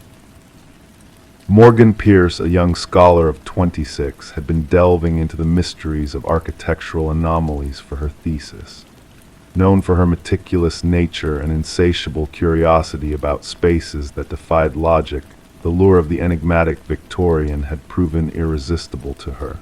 Her roommate reported her missing 2 days ago, Lind noted, piecing together the fragments of Morgan's final days. Morgan spoke of visiting the house where wanderers vanish for her research. A trail of evidence unveiled Morgan's repeated visits to the house in the weeks leading up to her demise. Her journal entries chronicled eerie echoes, chilling drafts, and doors that led to ever-shifting rooms each time she ventured through. In her last entry, she spoke of bringing specialized equipment to capture what she termed spatial aberrations. Yet, this equipment remained conspicuously absent from the scene of her final chapter. The autopsy unearthed a startling revelation, a minute presence of a rare alkaloid in Morgan's system, sourced from a plant used in ancient shamanic rituals. While the substance could induce disorientation and vivid illusions, the quantity found was insufficient to be lethal. She wasn't one to dabble in recreational substances, her partner attested during questioning. Morgan was meticulous in her methods. She wouldn't have jeopardized her senses intentionally. Through digital sleuthing, fragments of deleted conversations on Morgan's phone emerged dialogues with a kindred spirit who shared her fascination with the house, someone who claimed to grasp its enigmatic essence. These exchanges grew increasingly intimate and cryptic, hinting at hidden truths long veiled from the world. "The house retains its memories," one message whispered. "It yearns for a witness." The trail of investigation led Lind and her team to Adam Reeves, an architectural historian entwined in Morgan's research pursuits. His expertise in rare spatial phenomena had captivated Morgan's attention, evolving their professional discourse into a bond that transcended mere academic interest. When questioned, Reeves bore the weight of grief visibly etched upon his features. "The house harbors a legacy," he confessed. Its original architect wove illusions and distortions into its very fabric. Morgan believed there was more to it, something beyond mere trickery of perception. However, Reeves possessed a solid alibi for the presumed time of Morgan's passing, captured on security footage delivering a lecture at a distant university symposium. A breakthrough emerged from an unexpected source, Eleanor Blackwood's grandson, now residing overseas. Contacted by the investigators, he unraveled a family secret buried deep within the annals of time. "My grandmother was not the sole Blackwood to meet their end in that house," he divulged. "Others followed." Always discovered in the parlor, always at peace. The family referred to it as the beckoning. He unveiled journals spanning decades, chronicling deaths initially attributed to natural causes like strokes or heart failures.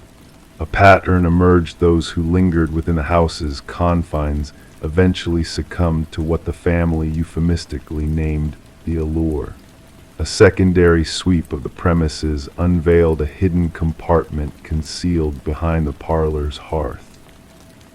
Within its depths lay Morgan's missing apparatus and a cache of relics from diverse indigenous cultures, meticulously arrayed in a precise geometric formation.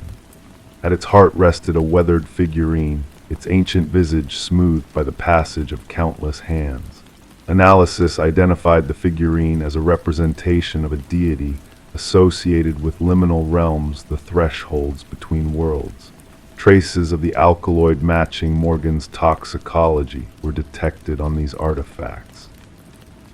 The narrative took a chilling turn as forensic scrutiny of the house's dust patterns indicated a presence beyond Morgan at the time of her departure. Partial fingerprints, foreign to Morgan's or any known visitors, adorned the doorknobs throughout the labyrinthine dwelling. 3 weeks into the inquiry, Adam Reeves was discovered in his residence, mirroring Morgan's pose in death, bearing the same alkaloid in his system. Clutched in his grasp was a key that defied recognition within his abode, but slotted seamlessly into the clandestine recesses of the Victorian. In his parting missive, addressed to himself as if etching a testimony for posterity, Reeves inscribed, "The house doesn't ensnare you physically, it ensnares your perception." Morgan saw through the illusions. The doors led where they have always led, but a force compels you to believe you're trapped in a cycle. Once you grasp the verity, you can depart at any time, yet by then you no longer desire to. The case lingered in an unresolved limbo, classified as dubious demises under scrutiny.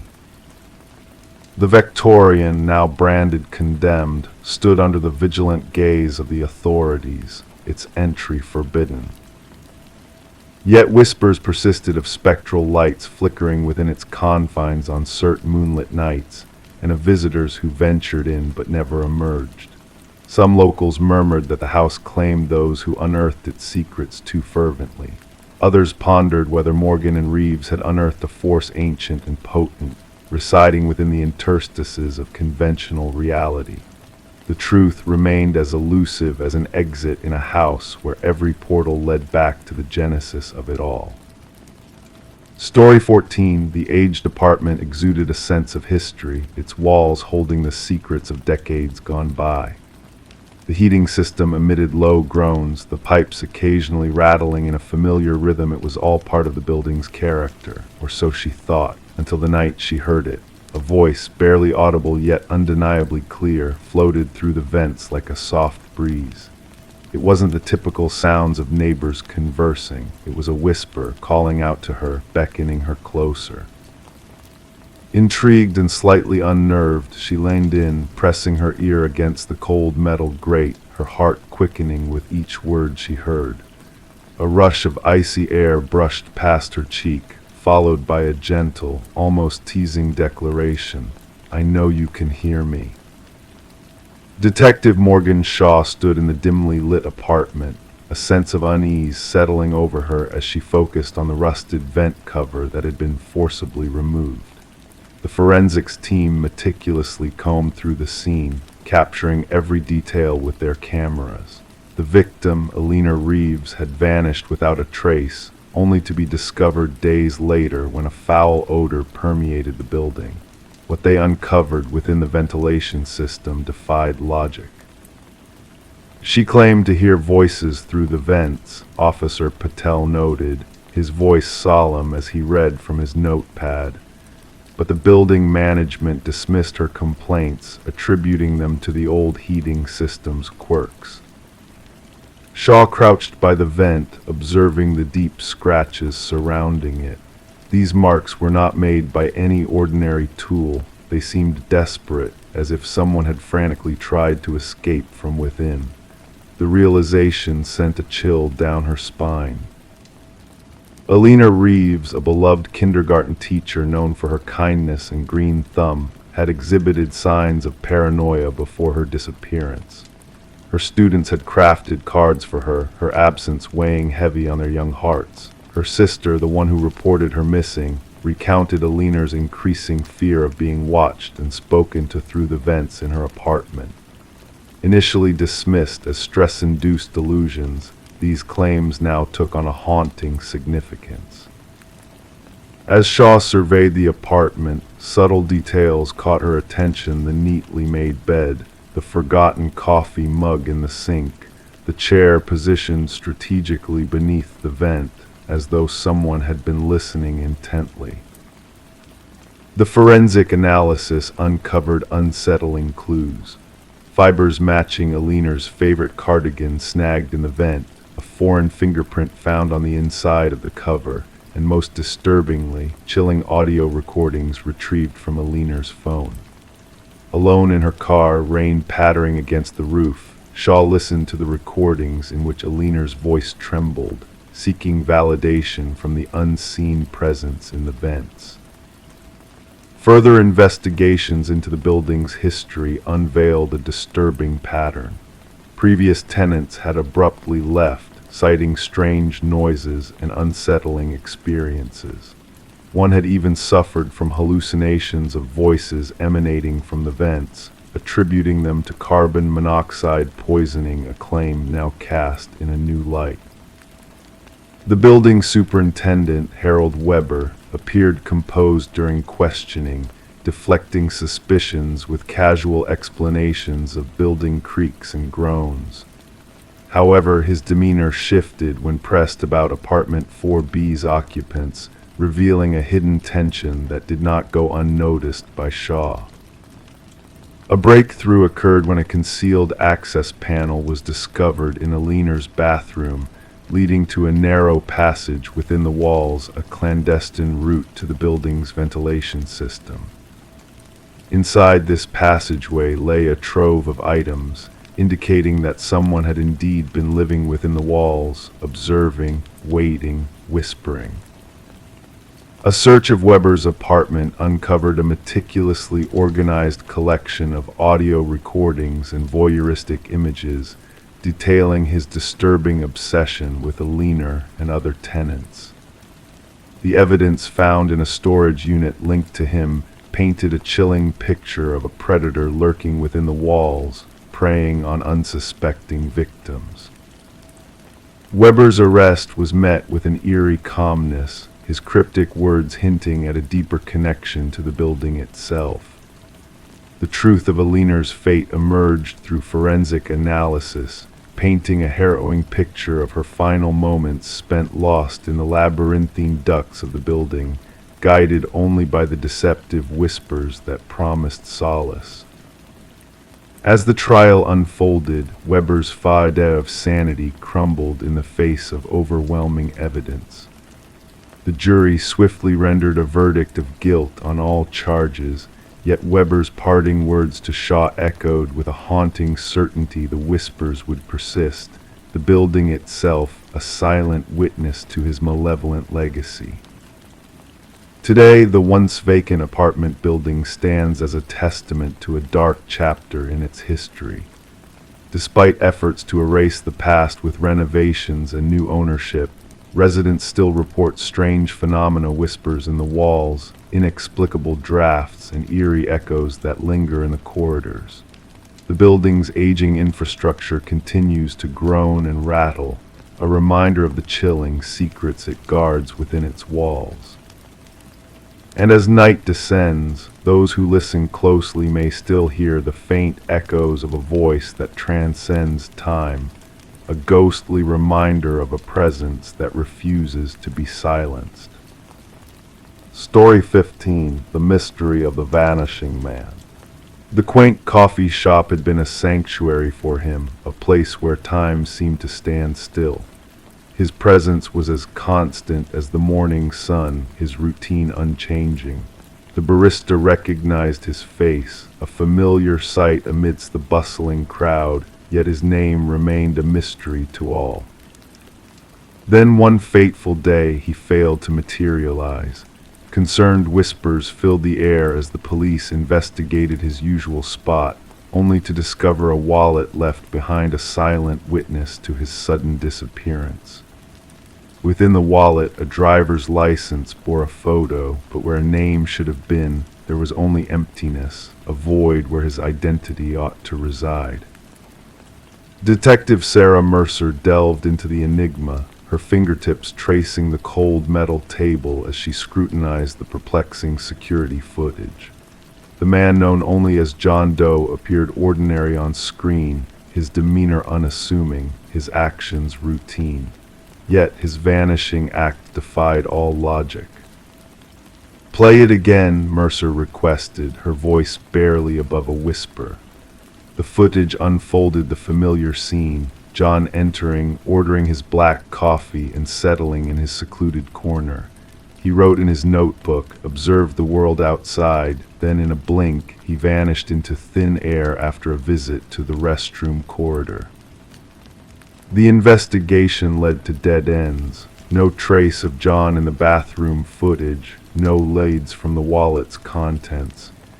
His existence seemed to blur into the shadows of the coffee shop, leaving behind only questions that echoed in the stillness. As Mercer combed through the wallet's meager contents, a sense of unease settled upon her. Blank spaces replaced personal details, credit cards devoid of names, a mysterious business card with a ghostly phone number. A call to that number yielded only eerie silence, a whisper of pages turning in the void. The enigmatic barista shed little light on John, his identity shrouded in secrecy. Mercer's inquiries unveiled a solitary figure, always alone, lost in the pages of his enigmatic notebook. Cryptographers struggled to decipher its coded pages, sketches of fantastical buildings adding to the mystery. Days turned into weeks, the case growing colder as the coffee shop's walls held their secrets close. Mercer noticed a flicker in the security footage, a subtle distortion in time that beckoned her to unravel the coffee shop's enigmatic past. A mirror, ancient and ornate, caught her attention, its reflection hinting at hidden truths. The mirror's surface, warm to the touch, concealed a secret alcove filled with identical wallets and a journal chronicling decades of experiments in temporal manipulation and identity transference. The final entry, a warning etched in desperation, hinted at a closing window, a looming threat that whispered of forbidden knowledge. Mercer's world blurred at the edges as she delved deeper into the mysteries that lay beyond. Strange occurrences plagued the coffee shop, echoes of parallel realities bleeding into the present. The elderly physicist Margaret Keller unveiled the truth behind John Doe Daniel Weston, a brilliant mind lost to the depths of quantum mirrors and parallel dimensions. As Mercer pieced together the fragments of Weston's shattered reality, a chilling revelation emerged. The coffee shop stood upon a nexus of realities, a convergence point where the boundaries between worlds blurred and time twisted upon itself. In a moment of revelation, Mercer witnessed the impossible duality of Daniel Weston, two versions of the same man existing in fractured harmony.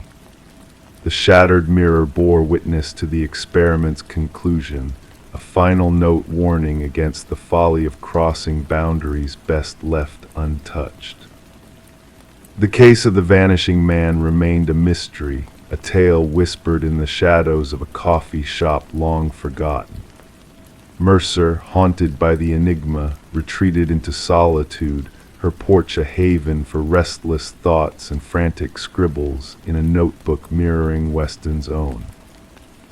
And as the world moved on, the fragment of an antique mirror hung on her wall, a silent sentinel to the mysteries that lingered just beyond the edge of perception.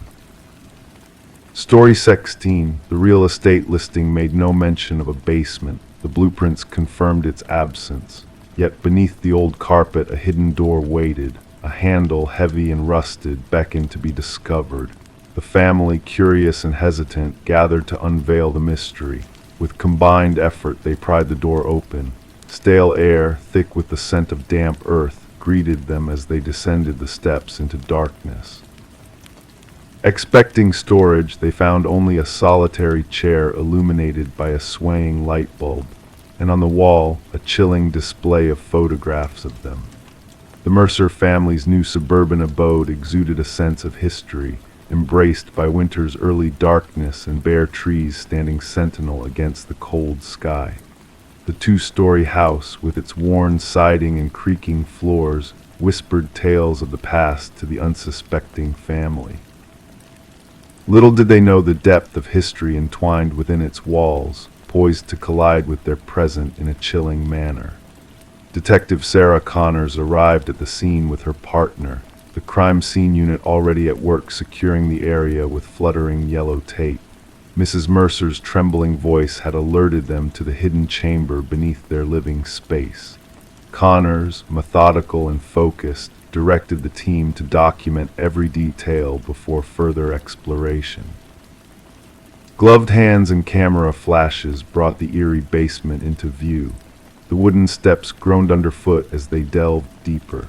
The compact space was stark, its concrete walls painted a dull gray. In the center, a lone chair stood anchored to the floor, under the harsh glare of a swinging bulb casting eerie shadows. Yet it was the wall of photographs that seized their attention, 37 snapshots meticulously arranged in a timeline. Examining the timestamps, Connor's partner remarked on the eerie precision, capturing the Mercers in their most private moments. The absence of forced entry puzzled the investigators. No theft, no disturbance, only a cruel invasion of privacy that shattered the family's sense of security. Tracing the house's ownership history unraveled a disturbing pattern. Each previous family had resided briefly, selling at plummeting prices, never acknowledging the existence of a basement. Interviews with past owners unveiled obscured records and redacted details, deepening the mystery. A crucial breakthrough came from a contractor who had renovated the house years earlier. He adamantly denied the basement's existence, despite the evidence before him. Digging deeper, digital forensics unearthed a haunting trove of images, proof of a voyeur who had watched, documented, and hidden within the very walls. The discovery of audio recordings further exposed the extent of intrusion, revealing a sophisticated surveillance network within the home. Connors, driven by urgency, ordered a thorough search, unearthing hidden monitoring stations and journals detailing intimate observations of the families.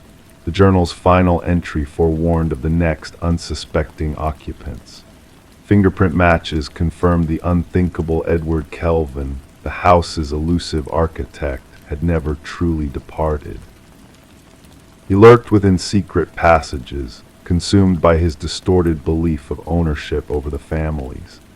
The manhunt unveiled Kelvin's physical manifestation, an emaciated figure nestled in the house's hidden recesses.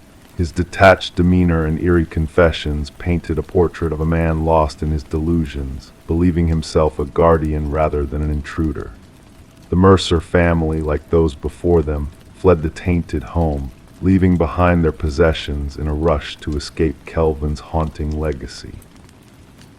The trial exposed Kelvin's intricate surveillance network, his twisted design rendering the house a vessel of voyeurism from its inception. As the echoes of the verdict faded, Kelvin remained unmoved, retreated into the labyrinth of his own mind where the house's memory still held sway.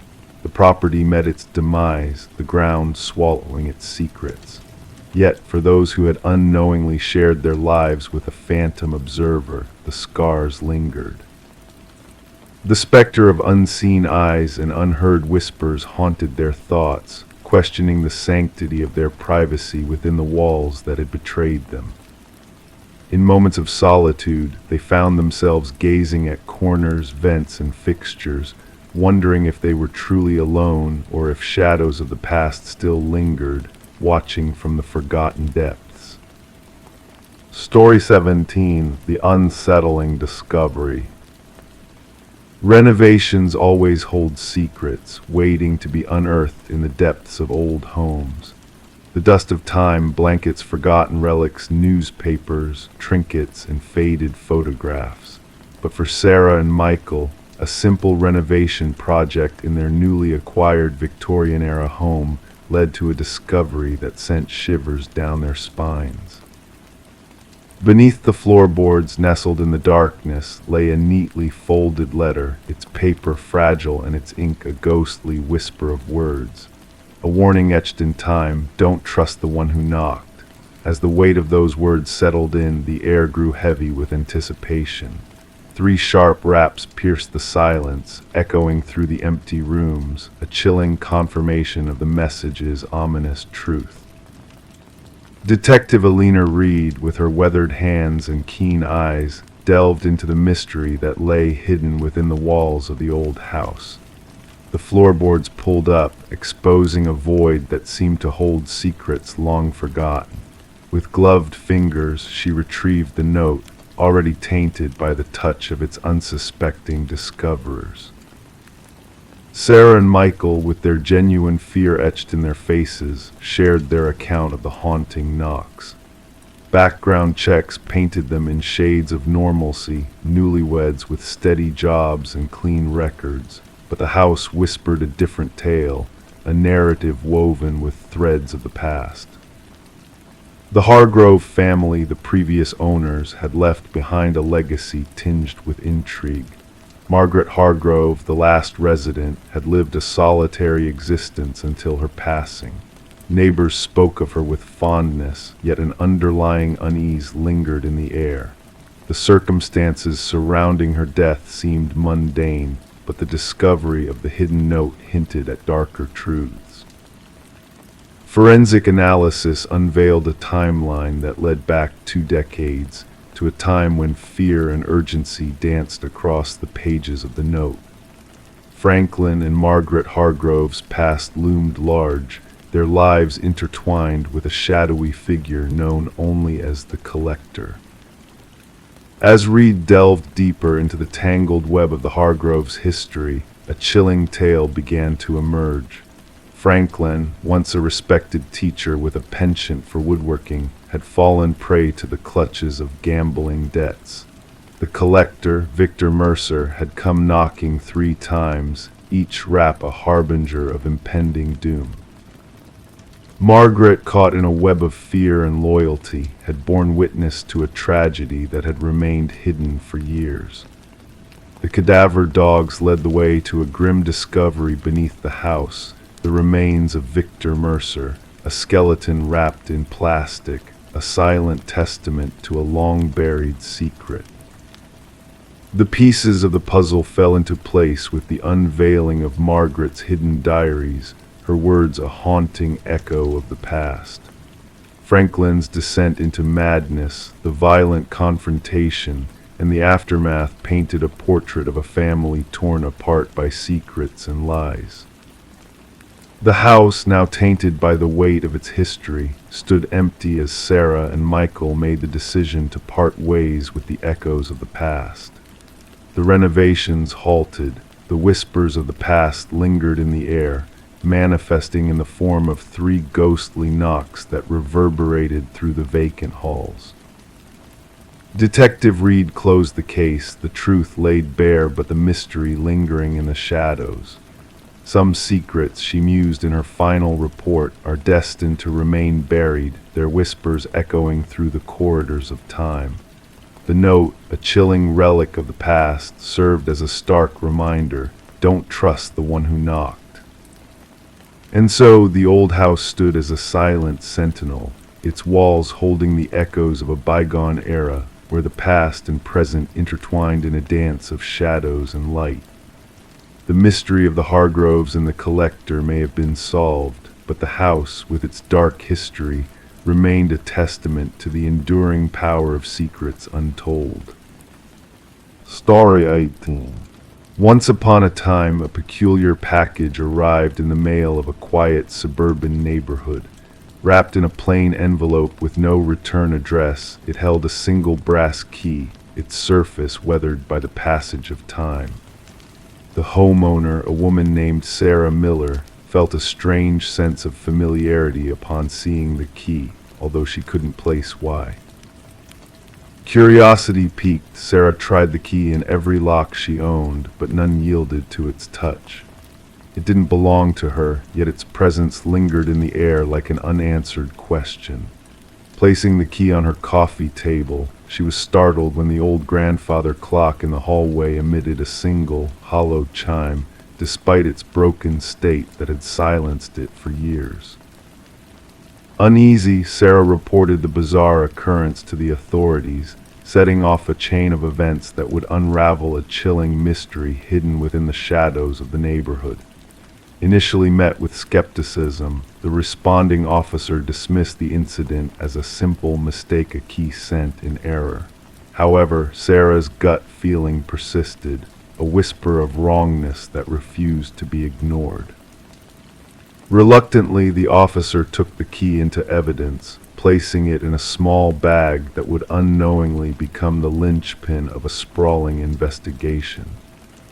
Detective Robert Harmon of the Special Victims Unit received the case file during the morning briefing, his experienced gaze falling upon the unassuming brass key that seemed to hold more secrets than met the eye. Background checks on Sarah revealed no signs of criminality. A retired teacher, a widow with grown children living far away, her life appeared ordinary, devoid of any hint of darkness. Forensic analysis found only Sarah's fingerprints on the key, the envelope offering no clues except for a generic postmark from a regional center. The breakthrough came when Detective Harmon, following a hunch, ran the key's unique pattern through the department database. A match surfaced from a cold case 7 years prior, linking the key to a storage unit where horrors had been concealed: blood-stained carpets, cutting tools, and photographs of women whose identities remained a mystery. The original investigation had hit a dead end, the perpetrator elusive, the victims faceless. Dusting off the old case files, Harmon delved into the past, uncovering a tangled web of darkness that had long been forgotten. The key had opened a door to a world of unspeakable crimes, a world where evil lurked in the shadows. As the investigation intensified, Sarah's unease grew, prompting her to fortify her home with new locks and security measures. The key had brought a sinister presence into her life, a malevolent force that refused to be ignored. Why had it been sent to her? What twisted mind lay behind this macabre gift? Through meticulous detective work, a name emerged from the shadows: Harold Jenkins, a man who had once lived in the neighborhood, a man with a hidden past and a penchant for darkness. Jenkins had slipped through the cracks of society, a predator disguised as an ordinary neighbor, his true nature hidden behind a facade of normalcy.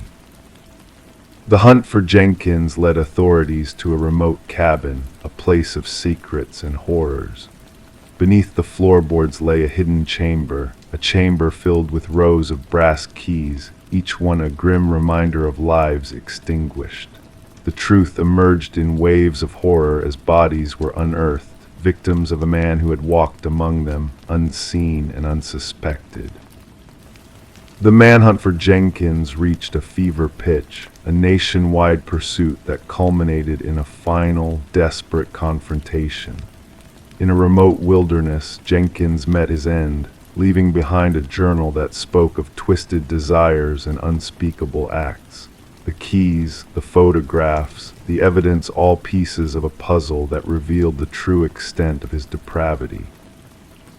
The story of Sarah Miller and the Keymaster became a cautionary tale, a reminder that darkness can lurk in the most unexpected places. Jenkins' legacy of terror left scars that would never fully heal, a community forever changed by the revelation of evil in their midst. And as the brass keys sat in silence, locked away in an evidence locker, they whispered a chilling truth that sometimes the most ordinary of objects can hold the darkest of secrets, waiting to be unlocked by those brave enough to seek the truth. Story 19. The tale began innocently enough for Michael and Sarah Klein, who embarked on a journey of discovery within the walls of their new Victorian-era home. What appeared at first as simple peeling wallpaper unraveled a mysterious narrative woven through time. As the couple delved deeper, layer by layer, they uncovered a haunting revelation etched in ink, a name repeated endlessly, consuming every surface it touched. Eleanor Winters, a name unknown to them, yet one that carried a weight of secrets and shadows. Their search led them down a digital rabbit hole, where a missing persons case from decades past intertwined with the enigmatic figure of Margaret Cavendish, the enigmatic woman who sold them the house.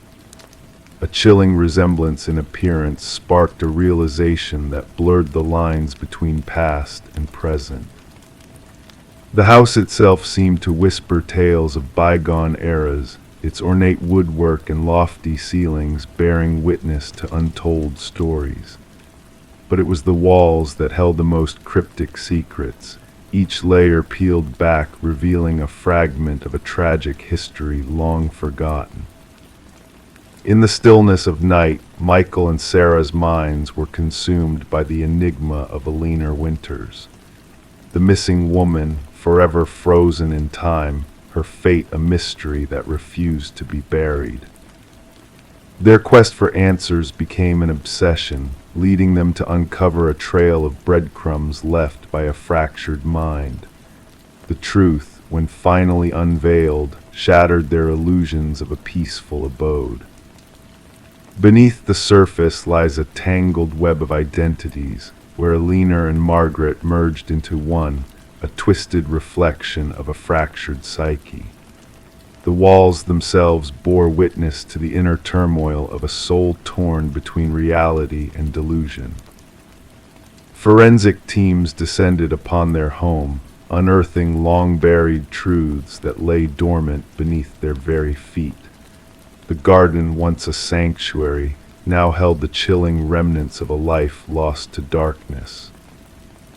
Rebecca Eldridge, the elusive figure behind the veil of Margaret Cavendish, stood at the center of the storm, her true self a ghostly specter haunting the corridors of their once beloved home. The final pieces of the puzzle fell into place as the past collided with the present, revealing a tale of betrayal, obsession, and ultimately a desperate bid for redemption.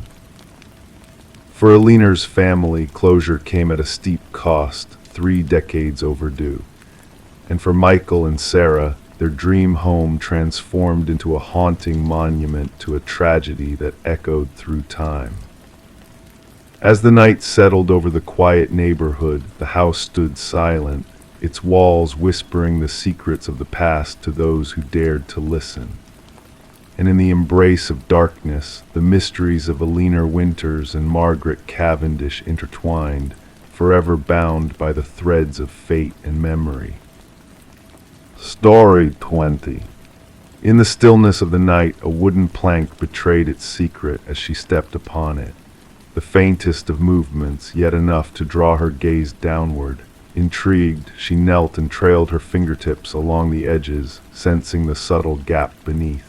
The floor, once solid, now whispered of hidden depths waiting to be unveiled. With a delicate touch, she lifted the boards, revealing a shadowy, narrow space concealed beneath the foundation of her new abode.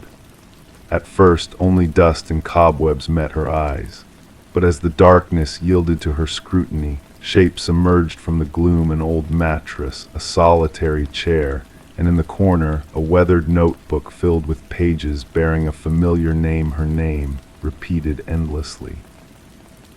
Detective Morgan Reed stood silently behind Sarah Coleman, observing the tremor in her fingers as she peered into the abyss below.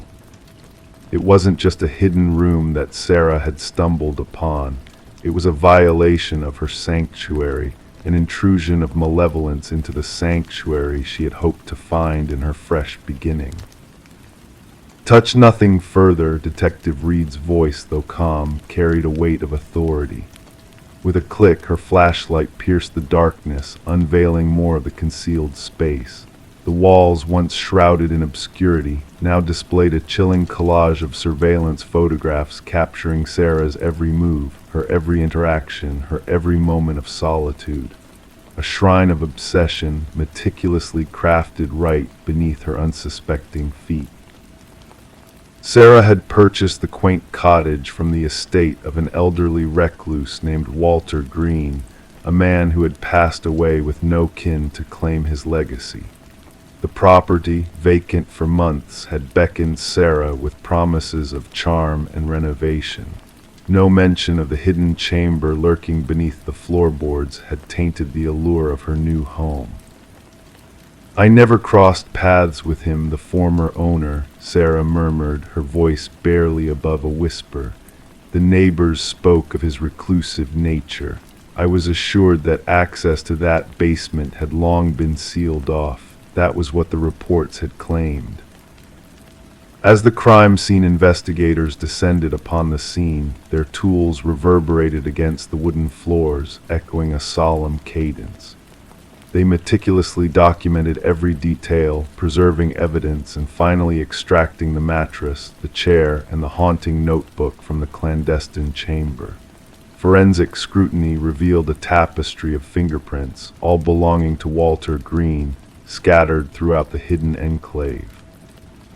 What troubled the investigators most was the timeline they unraveled.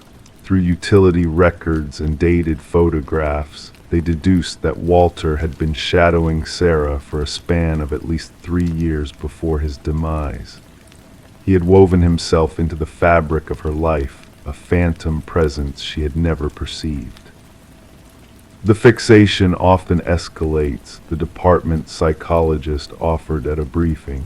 "From mere fascination to ominous design. The concealed chamber suggests a sinister intent, a calculated preparation for something more direct." Detective Reed's inquiries took an unforeseen turn when she interviewed a former colleague of Walter's from the maintenance department at a local shopping center. The man's discomfort was palpable, his fingers fidgeting nervously with his wedding band as he spoke. Walter spoke of her at times, he confessed, his gaze averted. Said she reminded him of someone else. I dismissed it as the ramblings of an aged man with a harmless crush. I never fathomed. His voice trailed off, lost in his own thoughts. "Did he mention any plans involving her?" Reed prodded gently. "Not explicit plans, but he had this phrase he'd repeat. 'She belongs with me.' I assumed it was empty words," the man admitted, his eyes haunted by revelations. Securing a warrant, Reed delved into Walter's workplace locker, a shrine of his past existence left untouched since his passing. Within its confines, they unearthed a key that defied all locks in Walter's domicile. Tracing its origins, they discovered a storage unit registered in his name. With a grating protest, the metal door of the unit surrendered to their scrutiny, unveiling a tableau that mirrored Sarah's former life, a replica of her possessions, meticulously arranged with eerie precision. A mannequin, its wig mirroring Sarah's own tresses, perched at a desk identical to the one she had once owned.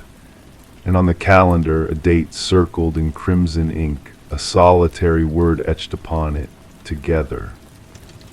The investigation laid bare a troubling history. Walter had been institutionalized in his youth due to an infatuation with a teacher, a fixation diagnosed as erotomania. Released into society, he had lived without incident, until Sarah unwittingly reignited his dormant obsession. At the precinct, Reed spread out the grim evidence before her colleagues. In his mind, he perished believing in a connection that never existed. To him, they were destined to be united. Could there have been an encounter that ignited this fixation? A fellow detective pondered. Reed's response was a solemn shake of her head. No trace of such an encounter. Sometimes these fixations need but a whisper, a fleeting glance. For a man with his history, that could suffice. Haunted by the revelations, Sarah chose to part ways with the house, unable to reclaim a sense of security within its walls. During the final walkthrough with her realtor, she stood amidst the familiar yet alien surroundings, her arms wrapped around her in a gesture of self-preservation. "I cannot help but wonder what might have unfolded had he not met his end when he did," she confessed softly. "How long would I have resided here, oblivious to his watchful eye, ignorant of the secrets concealed beneath my very feet?" With Walter's demise, the case was officially closed, branded as stalking with intent to abduct, though the abduction itself never transpired. Sarah, now distanced from her former life, altered her routines, heightened her vigilance regarding personal details. Detective Reed, a silent sentinel, cast an occasional glance in her direction, an unspoken acknowledgement of the narrow escape Sarah had endured. The cottage passed into the possession of a young couple, unaware of the shadows that had once haunted its halls. The hidden chamber was sealed, the floorboards replaced, erasing all traces of the sinister past. Life flowed onward, a river undisturbed by the turmoil that had once coursed beneath its surface.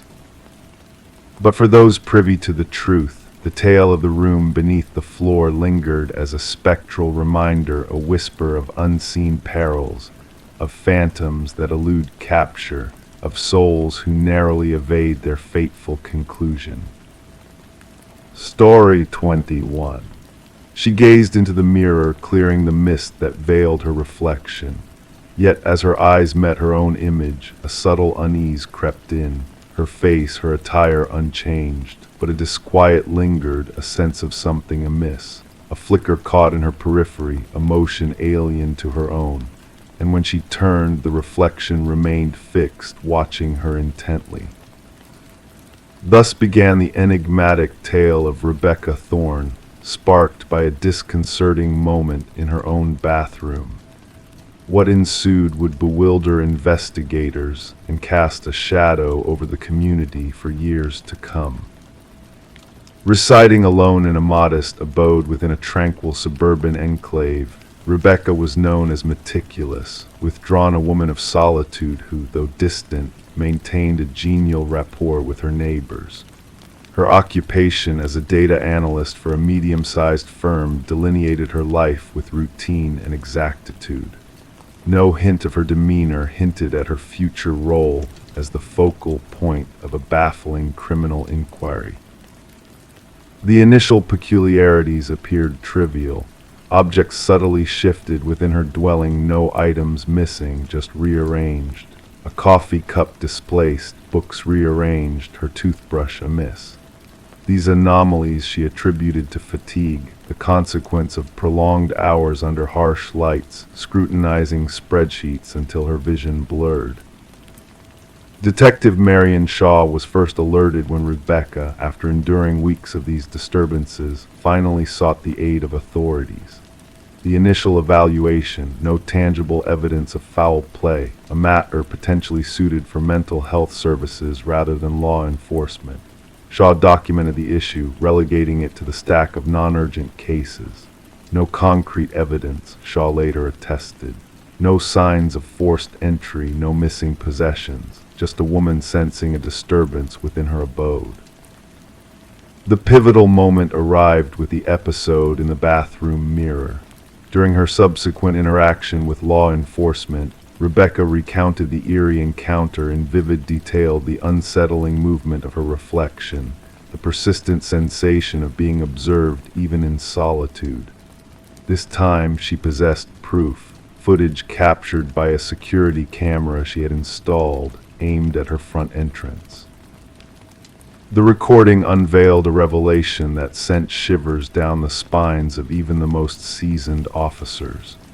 The grainy images depicted Rebecca departing for work in the morning, yet 20 minutes later, an identical figure to Rebecca utilized a key to gain entry to her residence. Forensic experts scrutinized the footage for signs of tampering or digital manipulation, finding none. The individual entering mimicked Rebecca flawlessly, from attire to mannerisms, even carrying her distinctive leather bag. However, the time-stamped footage from her workplace security system indicated that Rebecca had already accessed her office building on the opposite side of town. "We are facing a case of doppelgangers," Detective Shaw informed her superior. "Someone who has meticulously studied Ms. Thorne and can replicate her with alarming precision." The investigation deepened. Fingerprints throughout the apartment exclusively matched Rebecca's. No foreign DNA was uncovered. Neighbors reported nothing amiss, merely Rebecca's usual comings and goings. Mrs. Keller, a neighbor, mentioned a peculiar encounter when she greeted Rebecca upon her return one evening, receiving no response, an occurrence she found unusual but not alarming. Rebecca commenced a journal to document the disturbances. Minor alterations within her home multiplied. Unfamiliar food vanished from her fridge. Her computer displayed searches she had not initiated. Most disconcerting were the photographs on her phone, self-portraits resembling her yet taken without her recollection. In some, her countenance appeared subtly awry, the grin overly broad, the gaze too intense. "I feel as though I am descending into madness," she confided to Detective Shaw during their third interaction. "Or perhaps someone is endeavoring to make me believe so." The breakthrough emerged when investigators discerned a pattern within the security footage. The doppelganger only infiltrated when Rebecca departed for specific commitments, therapy sessions, yoga classes, Sunday morning grocery errands, predetermined activities with foreseeable durations. "Someone possesses intimate knowledge of your routine," Shaw elucidated. "This is not random. This is targeted surveillance and infiltration." A forensic psychologist postulated that they were confronting a fixation case, someone fixated on assuming Rebecca's identity, living her life, perchance aiming to supplant her entirely. Though rare, such cases were documented in psychological literature.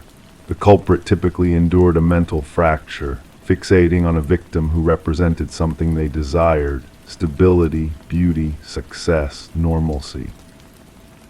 The inquiry narrowed as Rebecca mentioned a former co-worker, Lily Winters, who had been terminated following a surge in erratic conduct. Lily had collaborated closely with Rebecca, often remarking on their resemblances. Post-dismissal, she had dispatched a succession of unsettling emails to Rebecca, one reading, "We could be one and the same. Sometimes I feel more like you than you do." Detective Shaw procured a warrant to search Lily's dwelling. What they uncovered transfigured the case from disconcerting to chilling. One chamber in Lily's abode had been transformed into a shrine-like replica of Rebecca's bedroom. The walls were adorned with photographs, countless images of Rebecca entering her abode, shopping, socializing, all clandestinely captured. A wardrobe housed exact duplicates of Rebecca's garments. Cosmetics mirroring Rebecca's preferred brands rested on a vanity, alongside meticulous notes on her mannerisms, speech cadences, and daily routines. Most incriminating were the practice videos Lily had recorded herself emulating Rebecca's gait, gestures, expressions. The evolution was apparent, initial attempts crude and blatant, subsequent ones nearly indistinguishable from the genuine Rebecca. "She aspired to be me," Rebecca murmured upon viewing the evidence. "She wasn't merely imitating me, she was erasing me." Technicians uncovered sophisticated equipment for replicating keys and duplicating electronic access cards. Lily had upheld an intricate system for monitoring Rebecca's movements, including a calendar with precise forecasts of her timetable. What confounded investigators was Lily's ultimate objective. Journals unearthed in her residence contained incoherent entries oscillating between first and third person, occasionally referencing Rebecca as me and her within the same passage. The final entry sent a shiver down their spines. "Soon, only one of us shall remain the stronger version." Upon authorities moved to apprehend Lily, she had vanished. Her dwelling bore signs of abrupt departure, drawers ajar, certain technology missing. A nationwide alert was disseminated. Rebecca was relocated to a secure haven under constant surveillance. For 3 weeks, every locale tied to her previous life was monitored, yet Lily never surfaced. The case took its final, unsettling turn when a security guard at Rebecca's former workplace reported an anomaly. Rebecca had been sighted entering the building despite being on leave. Surveillance footage confirmed it. A figure identical to Rebecca had accessed the premises utilizing a legitimate ID card, proceeded to her former workstation, and pored over her files for 40 minutes before departing.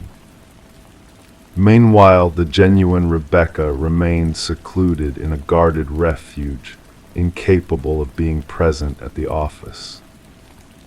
The implications crystallized. Lily had not fled, she had made her move. She now inhabited Rebecca's existence, stepping into her life while the true Rebecca remained concealed. The case remains officially unresolved. Lily Winters remains at large. Rebecca Thorne opted not to return to her previous life, establishing a new identity in an undisclosed location. Detective Shaw retains a photograph on her desk, a pair of women strikingly similar in appearance.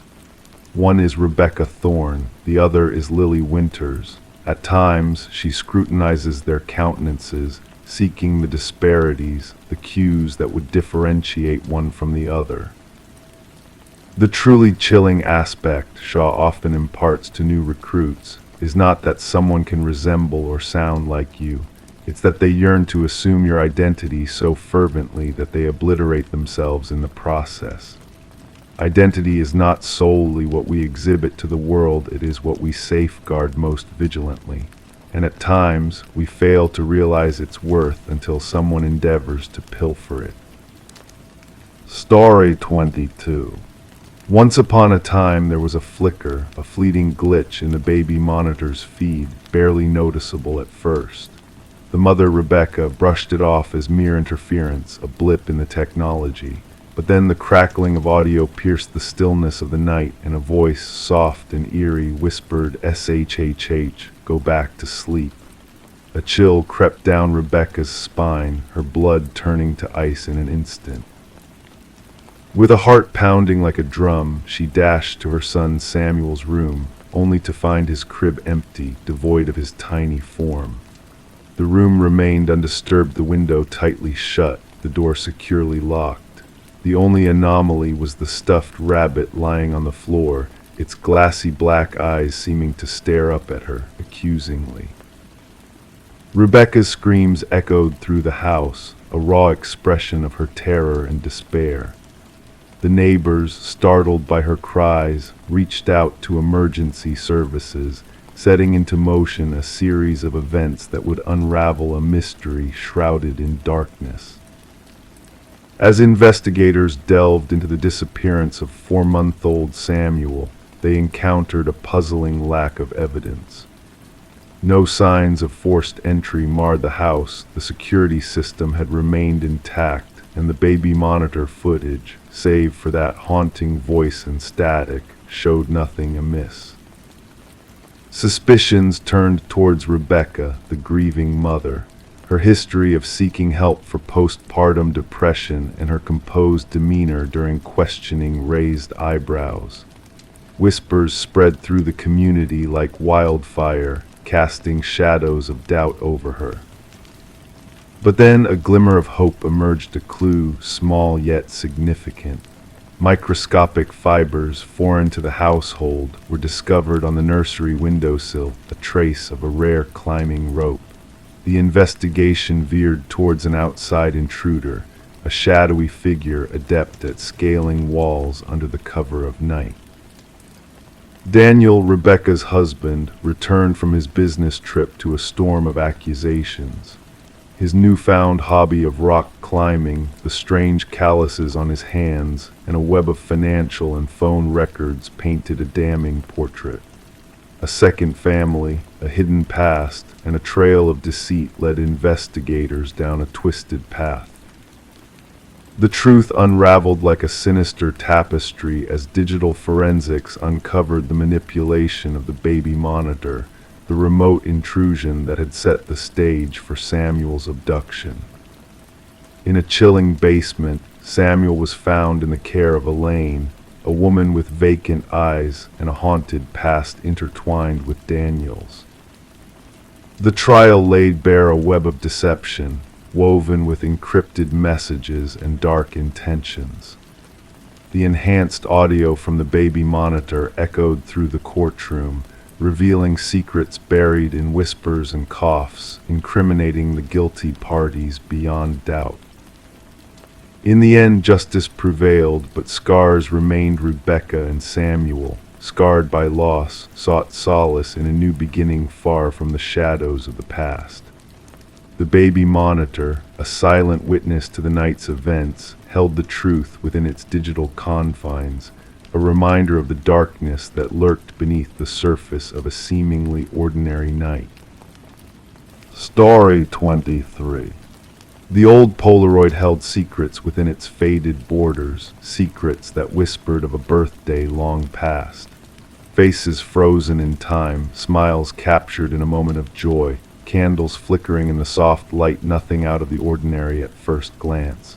But when the daughter inherited the box of memories, a chilling discovery awaited her. Among the familiar scenes of family gatherings, there lurked a presence unseen, a shadowy figure lingering at the edge of each photograph. Sarah Winters stumbled upon the collection while sorting through her mother's attic after the somber funeral. A simple cardboard box labeled Memories revealed a treasure trove of nostalgia, a glimpse into happier times, or so she thought. However, what she found would unravel the fabric of her reality and lead her down a twisted path of mystery and dread. In the first photo, he was a mere outline, a dark silhouette on the periphery of her 7th birthday celebration. By the second snapshot, he had ventured indoors, his presence unnoticed by the revelers. And with each subsequent photo, the figure drew closer, a silent intruder in the midst of cherished moments. With trembling hands, Sarah called her father, seeking answers to the unsettling enigma. But his confusion mirrored her own, his voice tinged with unease as he denied any knowledge of the mysterious man haunting the photographs. Desperate for clarity, Sarah turned to Detective Marcus Reed, a stoic presence in the dimly lit precinct, rain tapping a melancholy rhythm against the windows. Spread across the detective's desk, the photos revealed a sinister progression, a spectral figure advancing stealthily through the frames. Reed's keen eyes traced the phantom's movements, his expression betraying a flicker of concern beneath his composed demeanor. Who was this spectral interloper, and what dark purpose drove him to insinuate himself into the family's history? As the investigation unfolded, a chilling truth emerged from the shadows of the past. The figure in the photos, long dismissed as a trick of the light, bore the likeness of a man long vanished, a man with a sinister history of disappearances and unspoken horrors. Robert Keller, a maintenance worker with access to secluded rental properties, emerged as the specter haunting Sarah's family album. Dental records and forensic scrutiny unveiled a grim connection between Keller and unsolved child abductions spanning decades. His spectral presence in the photos was no mere coincidence, but a haunting reminder of lives shattered and innocence lost. Each faded image held a clue, a piece of the puzzle that had eluded justice for far too long. With a heavy heart, Sarah confronted the reality that her childhood memories were tainted by the presence of a predator lurking in the shadows. The revelation of Keller's malevolent influence cast a pall over the cherished moments captured in the photographs, turning nostalgia into a chilling reminder of the fragility of innocence. As the authorities unearthed grim relics buried beneath Keller's former residence, the full extent of his depravity came to light. Each item unearthed told a story of loss and sorrow, a testament to the darkness that had haunted the families touched by his malevolence. And in the midst of it all, Sarah sat alone, grappling with the weight of a truth too terrible to comprehend. The final photo, with its flickering candles and frozen smiles, held a macabre secret at its core. The shadowy figure, once a spectral specter in the background, now stood as a symbol of justice, served a reminder that even the darkest secrets can be brought to light, that hidden dangers can be unmasked in the stillness of a captured moment.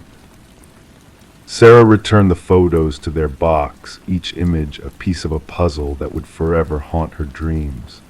The hidden figures in the family album had been exposed, their legacy of fear and sorrow laid bare for all to see.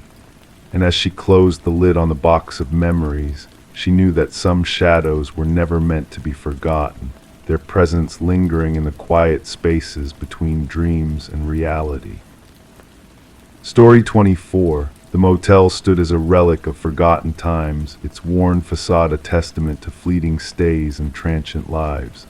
A place where shadows lingered and whispers echoed in the dusty corridors. The key exchanged hands with a silent warning, a caution that hung heavy in the air. Just avoid the last door on the left. The clerk's words barely a whisper, but they sparked a curiosity that tugged at her like a thread unraveling a mystery. That night, bathed in the muted glow of flickering lights, she found herself drawn to that forbidden door.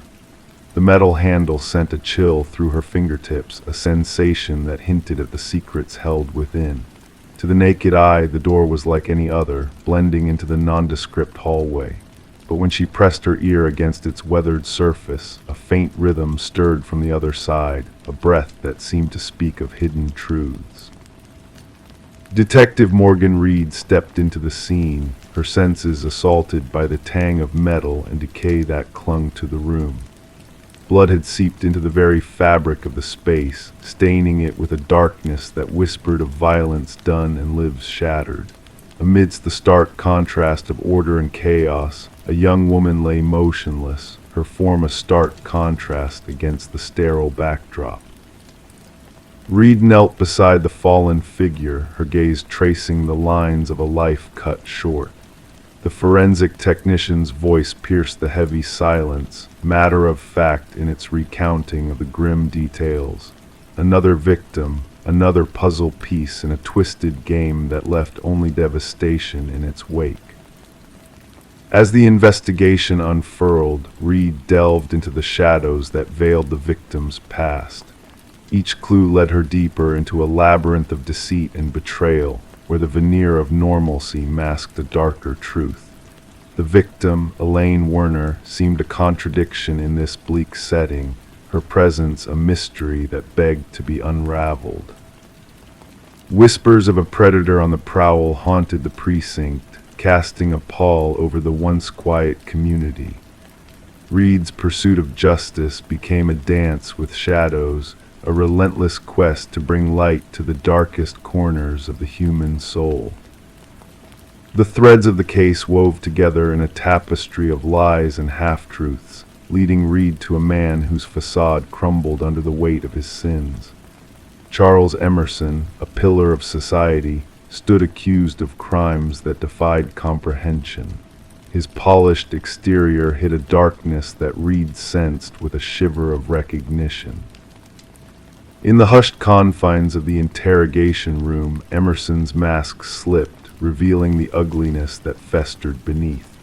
His words rang hollow, a desperate attempt to justify the unjustifiable. But the evidence spoke louder than any protestations, painting a damning portrait of a man consumed by his own monstrous desires. The trial brought closure, but not peace.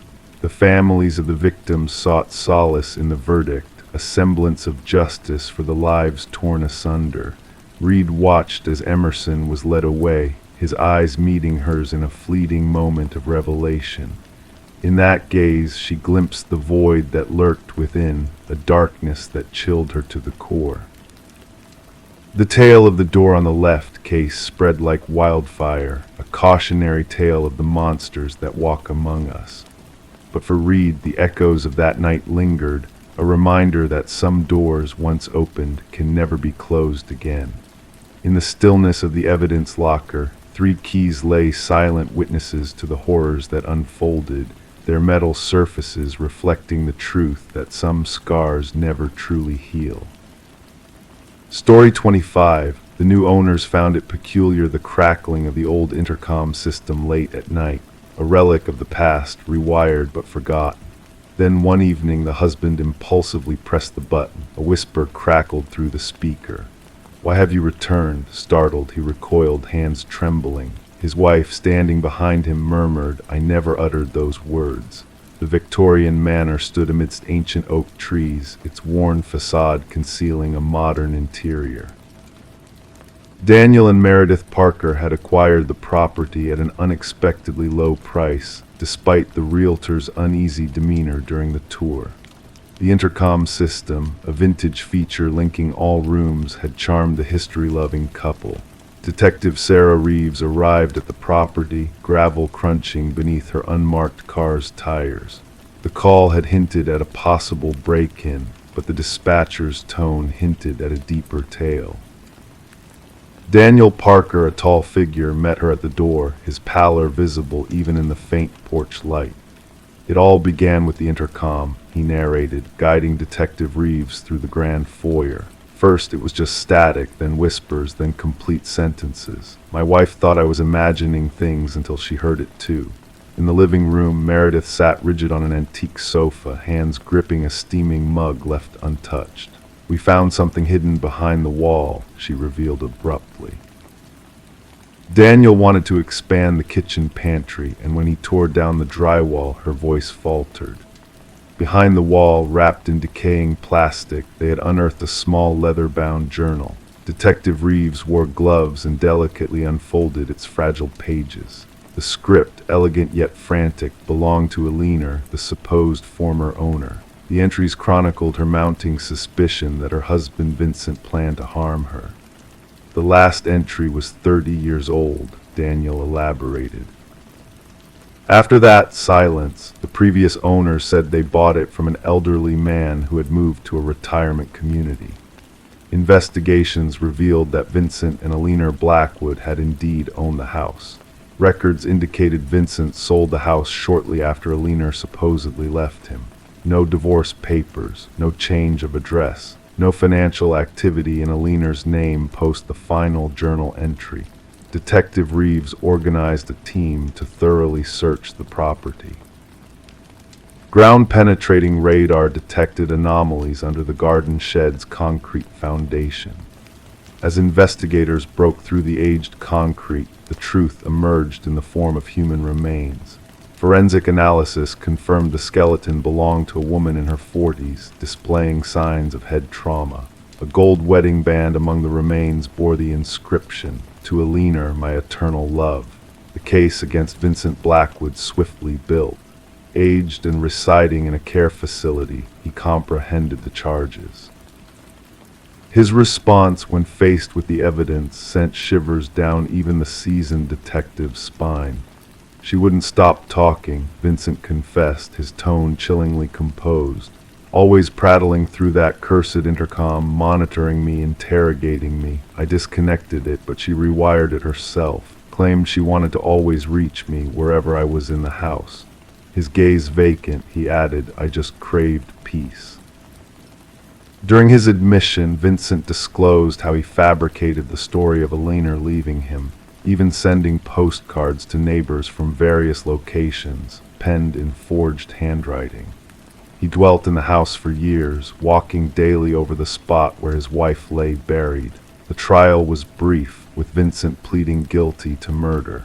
The judge noted the premeditated nature of the crime and the years of deceit that followed.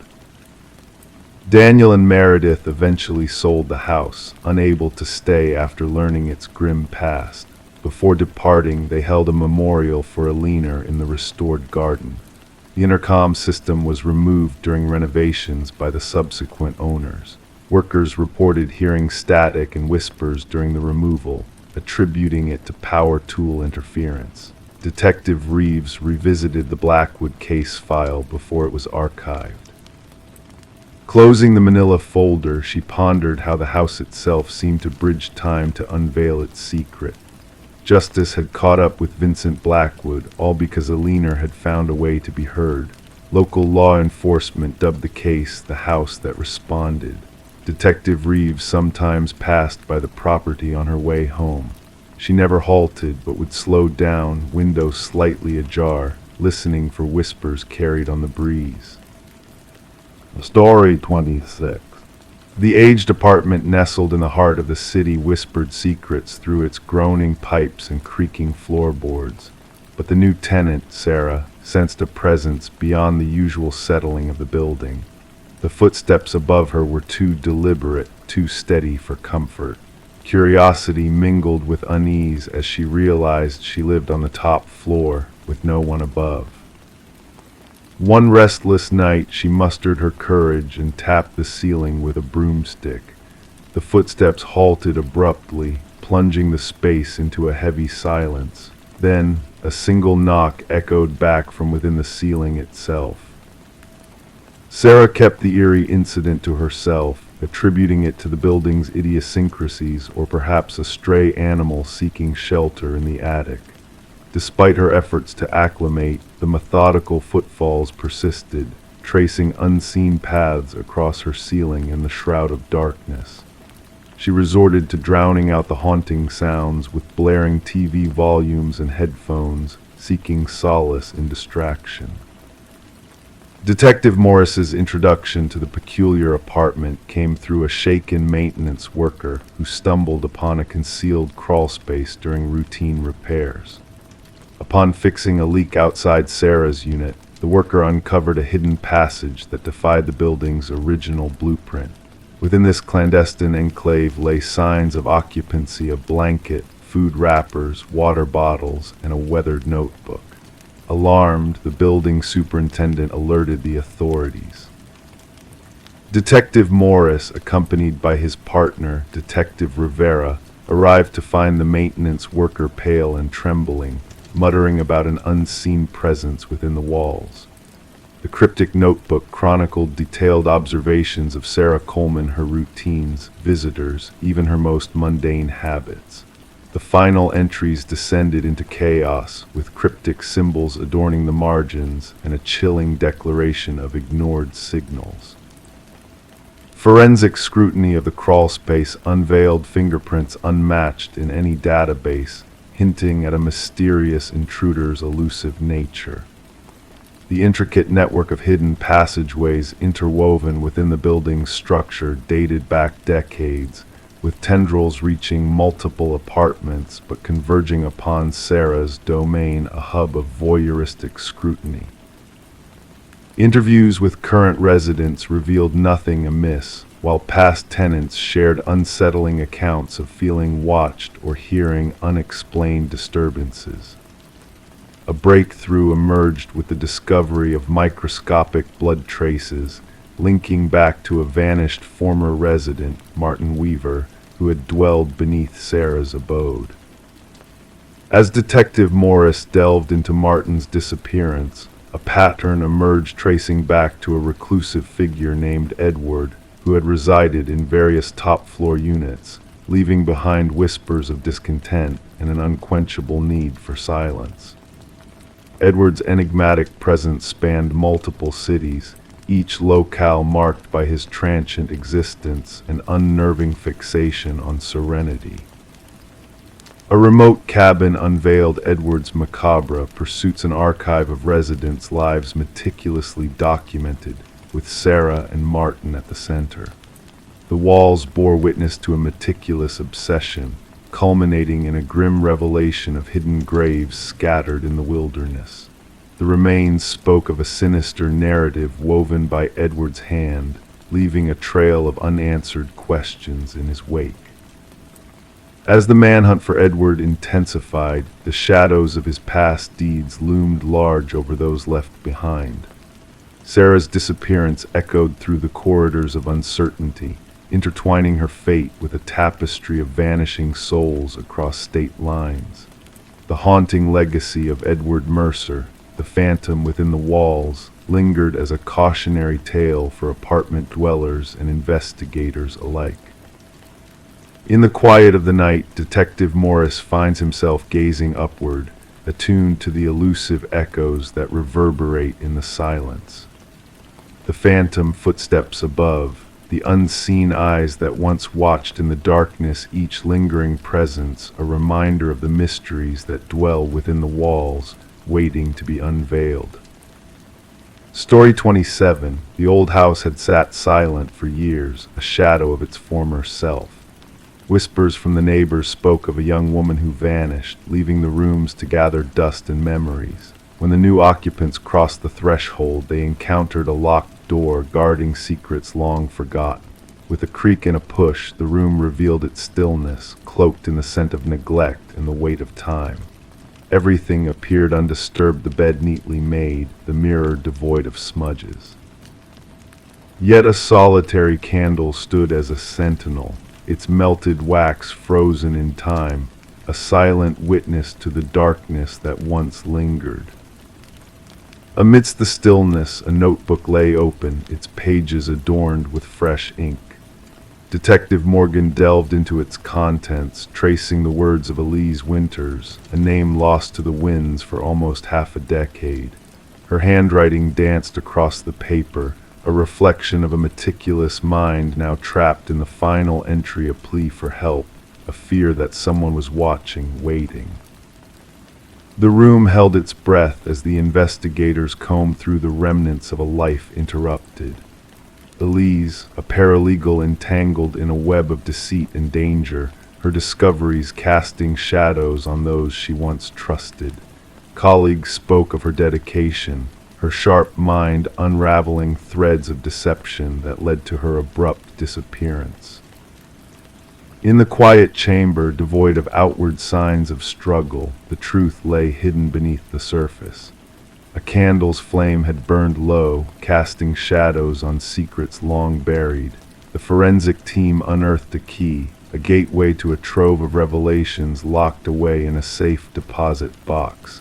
Documents whispered of betrayals and cover-ups, of a truth too dangerous to be exposed.